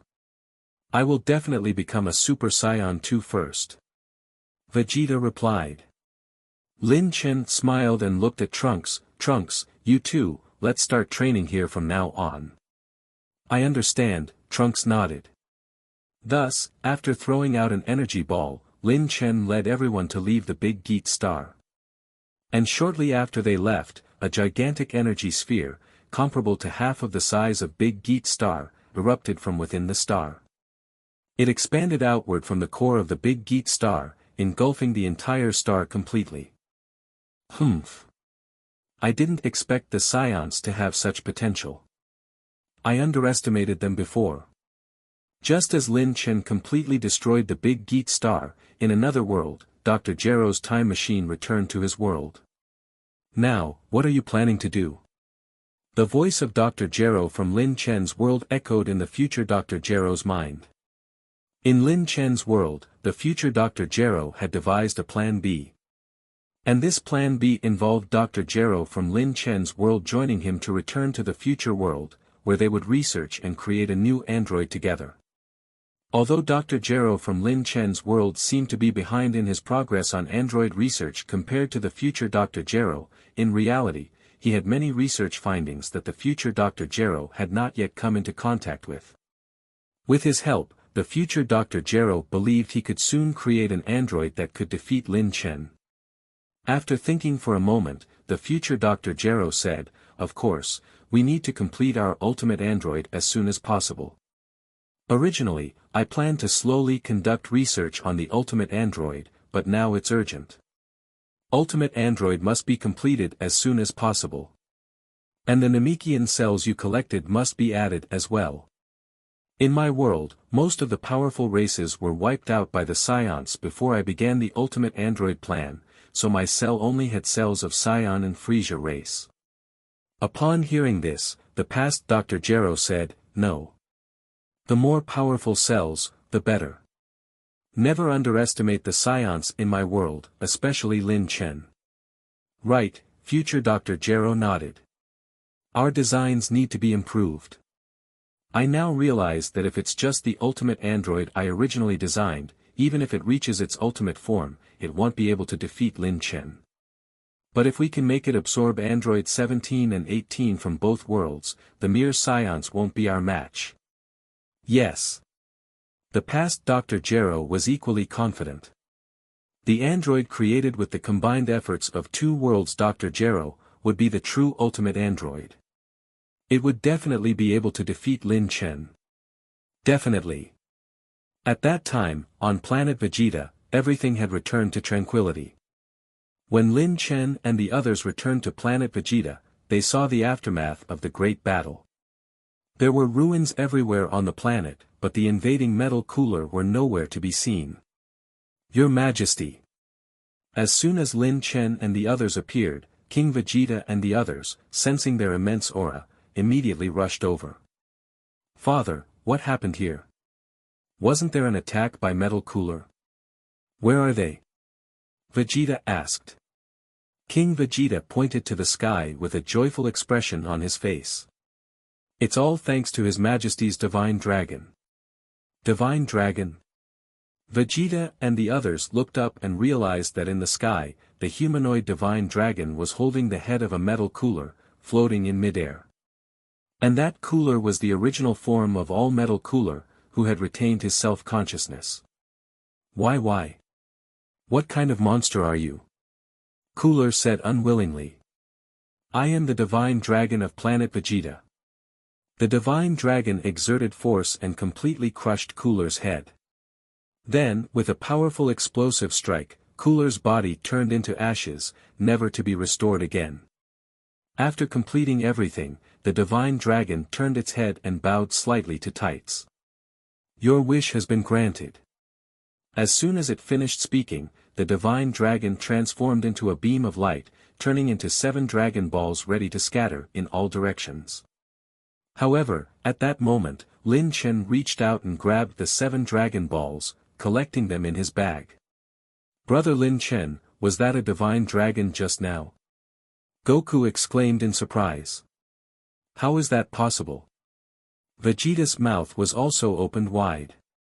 They had seen a Divine Dragon before, although its aura was divine, they could sense that its strength was not that strong. But the aura emitted by that thing just now was completely different from a Divine Dragon, it had some resemblance to Lin Chen's aura. "Yes, that was the Divine Dragon I created. Its battle form is what you saw." "Huh?" Goku and the others were dumbfounded. No wonder Lin Chen wasn't worried when he learned that Dr. Gero had sent androids to attack Planet Vegeta. It turned out he had this ace up his sleeve. "Kakarot, I need you to go to Earth and have Kami collect the Dragon Balls there. I want to resurrect the victims of this battle." Goku followed Lin Chen's instructions and used instant transmission to return to Earth and make the wish. Shortly after, Planet Vegeta returned to its original state, and even the deceased Saiyans were all revived. Remember everything that happened today. In this world, there are always powerful beings you don't know about. Don't think that the Saiyans are safe just because things are going well now. After everything had calmed down, Lin Chen gathered all the Saiyans on the planet and addressed them publicly. Yes. All the Saiyans responded enthusiastically. Although the damage caused by the ultimate metal cooler's attack had been completely repaired with the help of the Earth's Dragon Balls, the emotional impact on those who experienced life and death for the first time was not so easily healed. Including Tarbell, many people realized their flaws and shortcomings.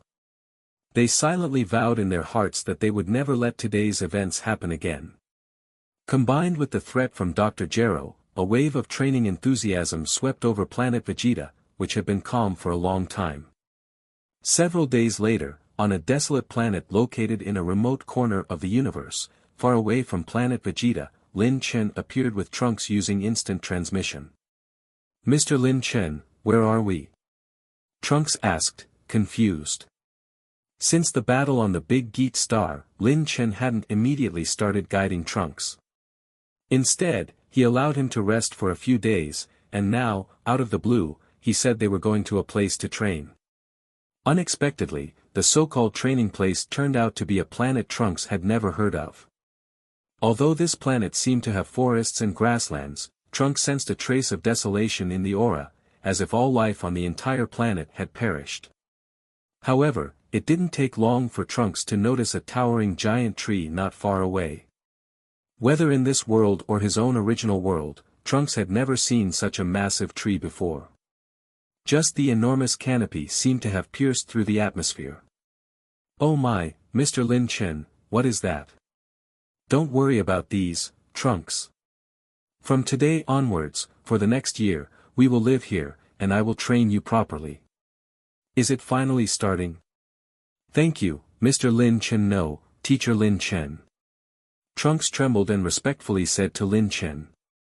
Shortly after, Lin Chen flew with Trunks to the foot of the enormous tree. Upon landing, Lin Chen said, "Trunks, I'm bringing you to meet someone. From today onwards, he will train you together with me." "Someone?" Trunks looked puzzled. After flying for quite some time, not to mention seeing a person, they didn't even see a single living thing on this planet. Where could there be anyone? However, at that moment, a figure suddenly descended from above. When the figure landed, Lin Chen shouted, "Broly, long time no see." "Yeah, it's been a while, Brother Lynx." Standing before the two of them was none other than Broly, who had disappeared without any traces. The person that Lin Chen mentioned to Trunks just now is him. After briefly explaining Trunks' situation, Lin Chen said, "Broly, how's your training going?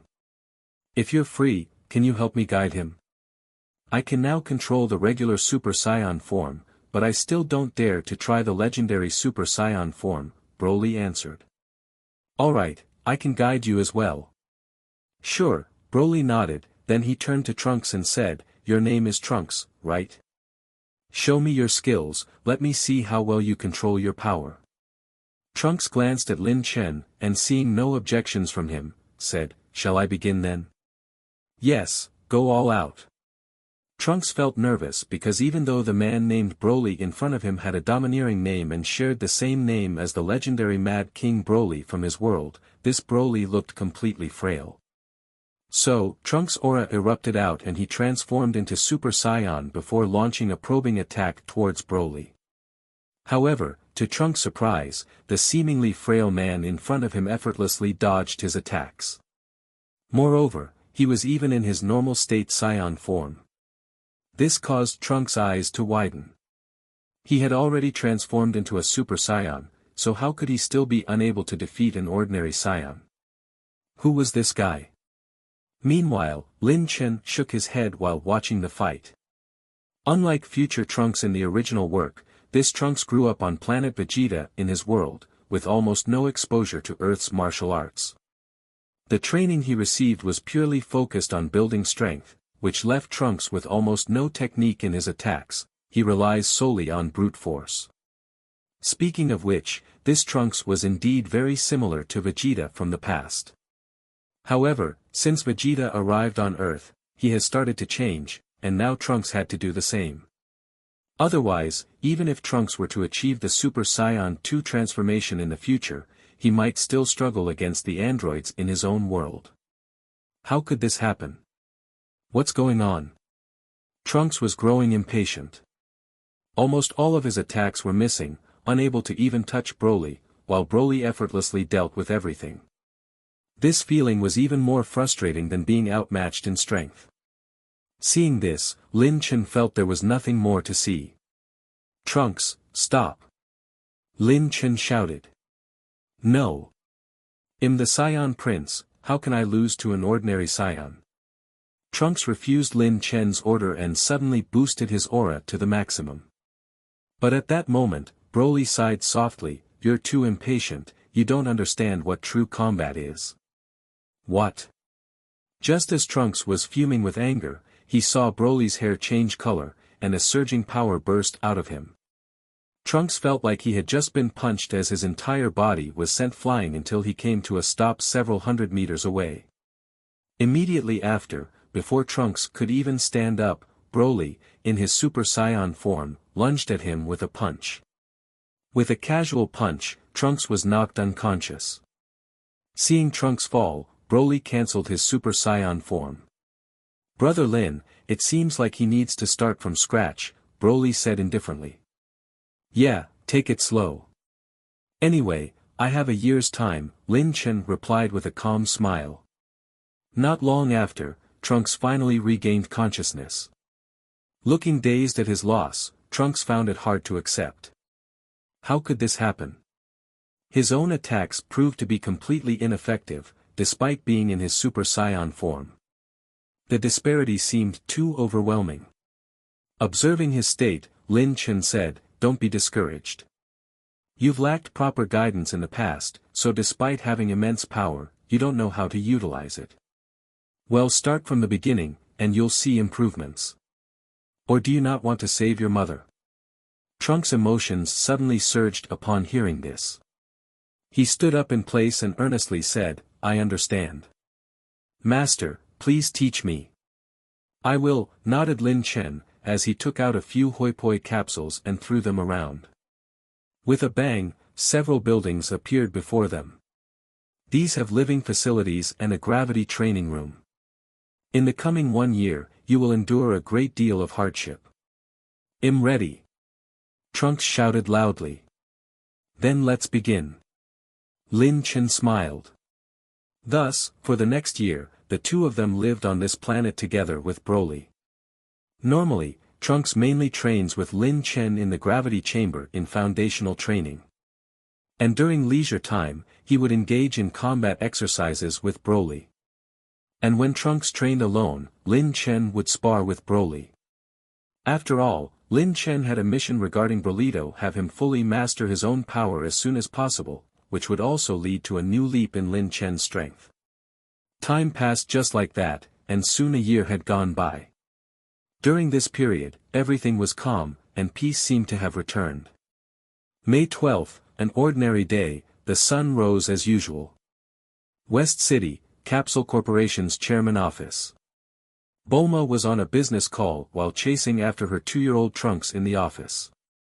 Since Dr. Brief was invited by Lin Chen to Planet Vegeta to oversee the redesign of the metal Cyberman left by Dr. Gero, Bulma had taken over the entire operations of Capsule Corporation.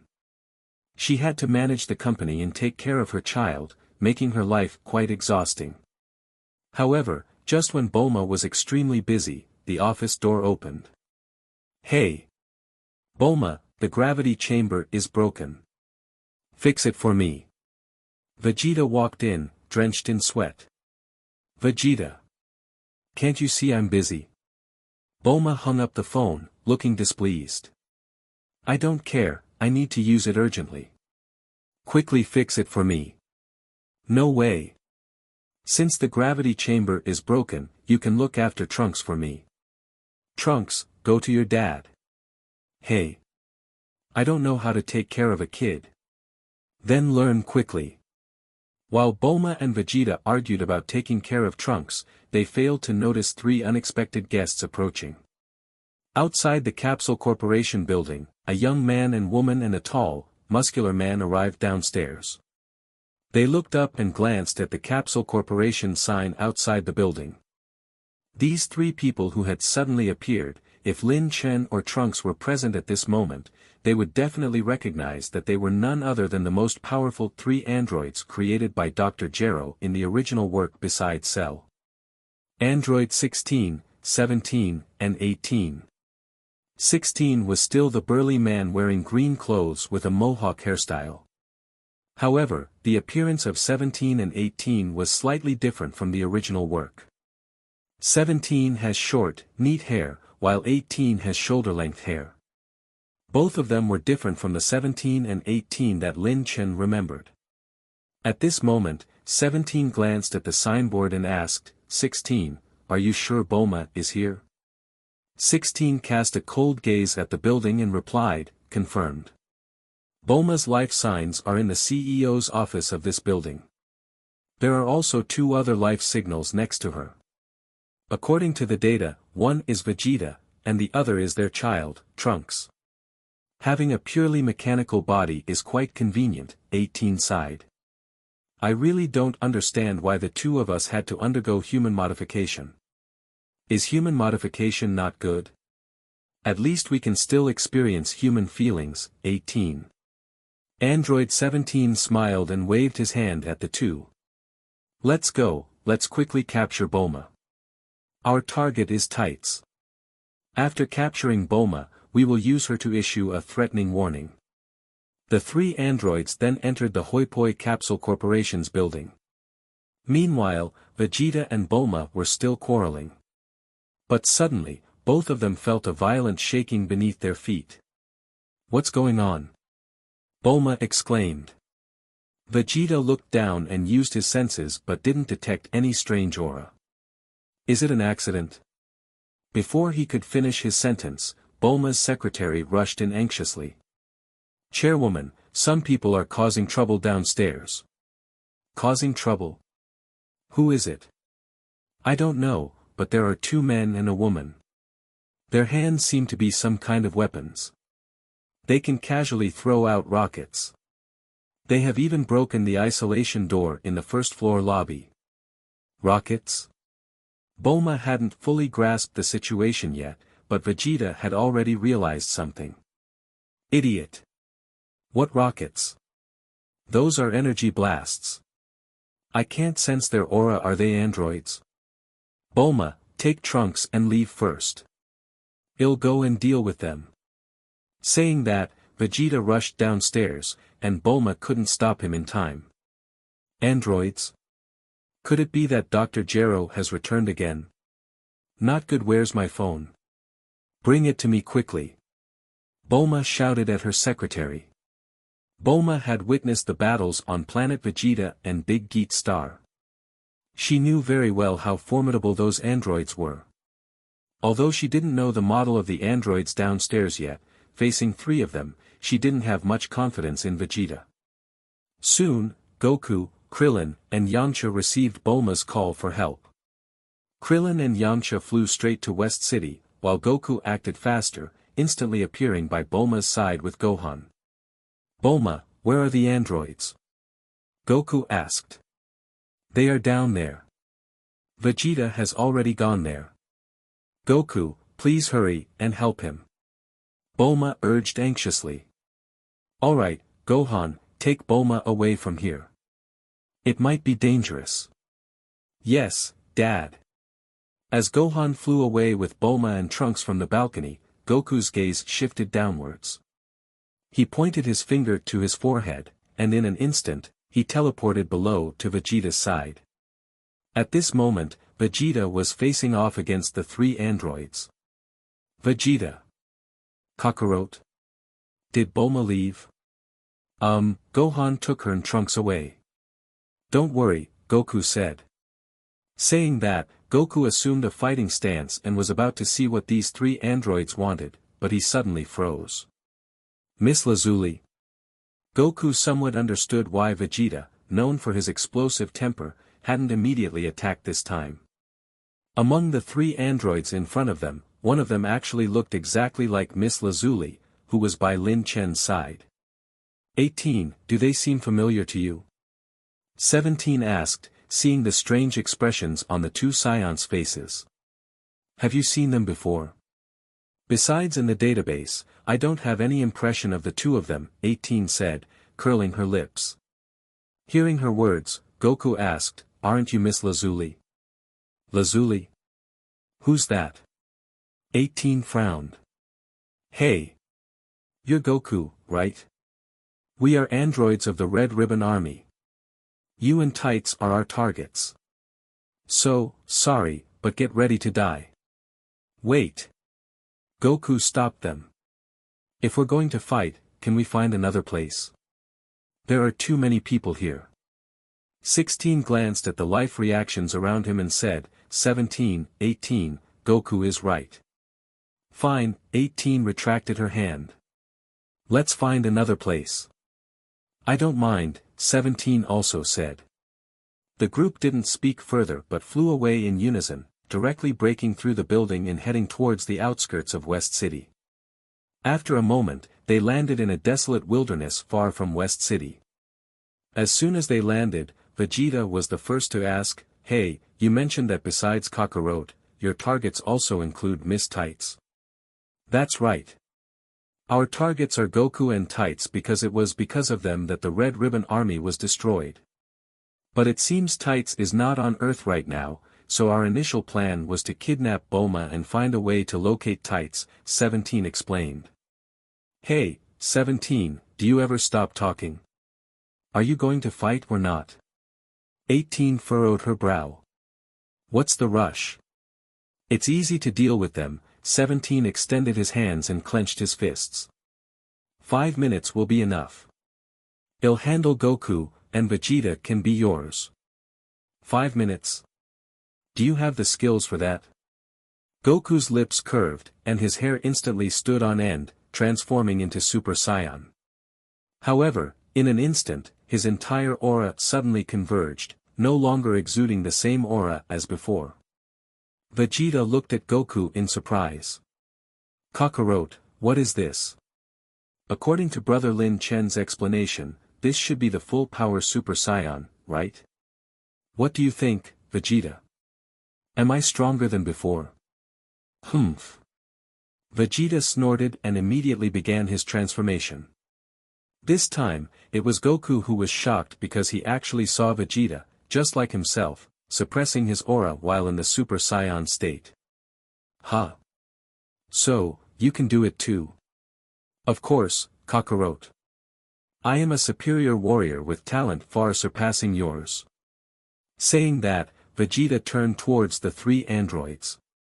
Regardless of where these 3 androids come from or what their real intentions are, since they dared to target Bulma, they should be prepared to die. The battle quickly began. 17 stood in front of Goku, while 18 clashed with Vegeta. The shockwaves caused by their explosive collisions reverberated across the wilderness. In no time, Krillin and Yamcha also arrived at the scene. Shortly after, Piccolo and Tien Shinhan also arrived. Both of them had sensed the aura emanating from Goku and the others during their battle and made their way to the scene. Krillin. What's going on? Who are they? Piccolo asked. I heard from Bulma that they're androids, but I noticed that one of them looks similar to the young lady who's always with Lin Chen. I don't know what's happening either, Krillin replied helplessly.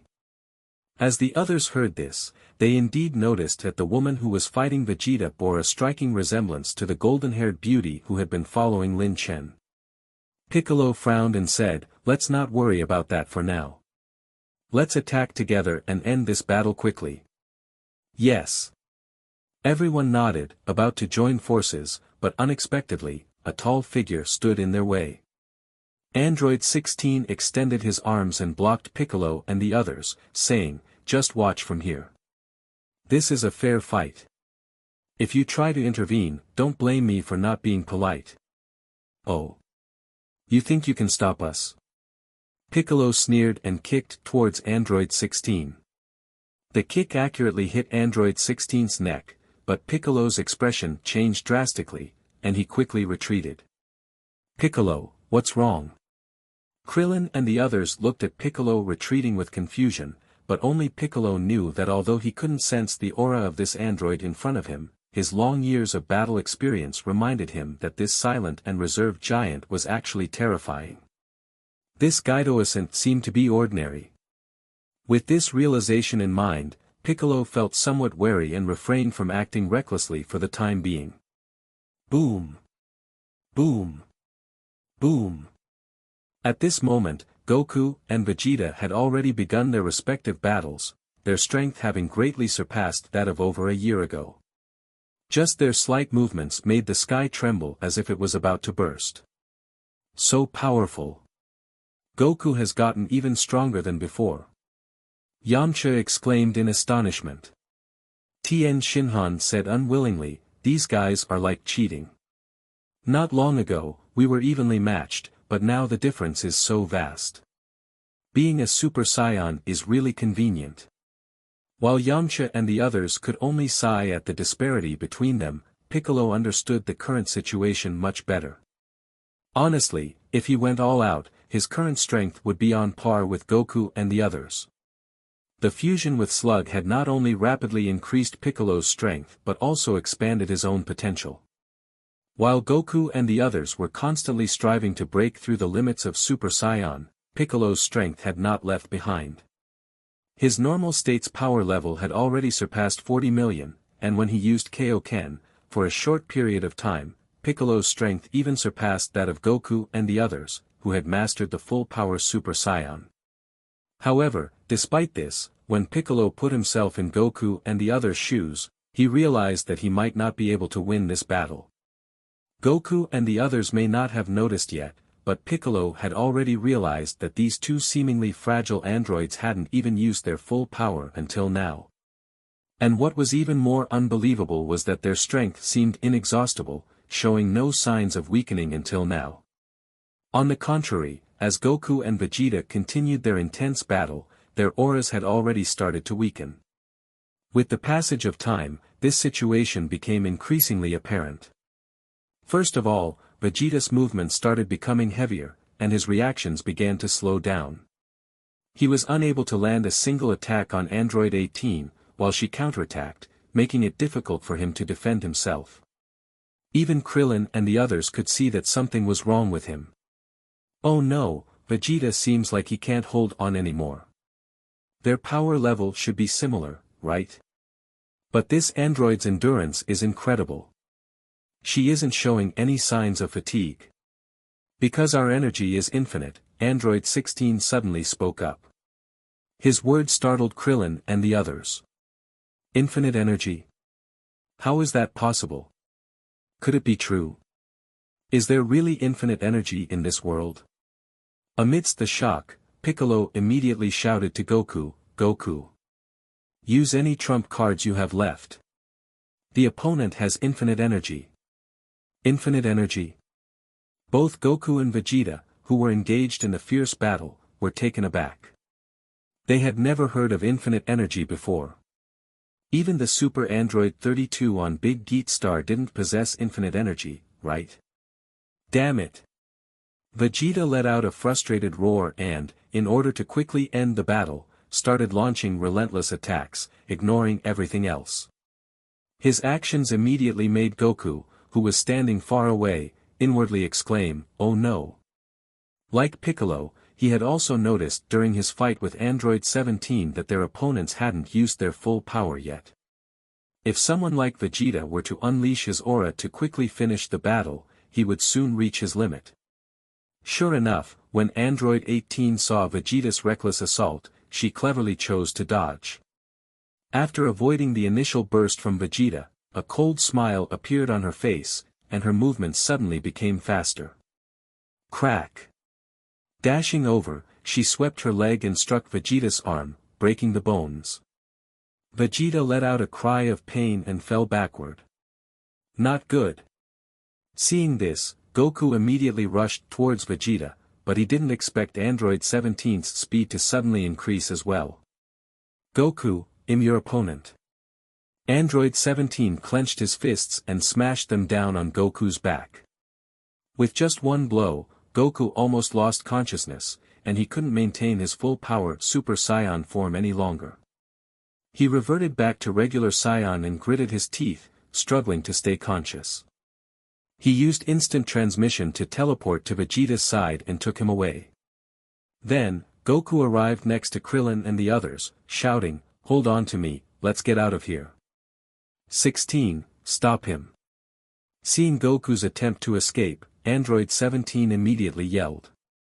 Although Android 16 didn't respond, his gaze sharpened, and he swiftly rushed towards Goku and the others. His movements were so fast that Krillin hadn't even had a chance to grab onto Goku before Android 16 reached them. So fast. Everyone was shocked. But at that moment, a white cape suddenly blocked Android 16, and Piccolo, emanating Kaioken's red aura, forcefully stopped him with his own power. "Goku, go. They're after you. Piccolo." Goku shouted. However, at that moment, Android 18 caught up to him, about to capture them all. "Goku. Don't worry about me, just go." Krillin yelled and rushed towards Android 18, trying to stall her. Seeing this, Goku no longer hesitated. He gritted his teeth and used instant transmission, immediately taking everyone away from the scene.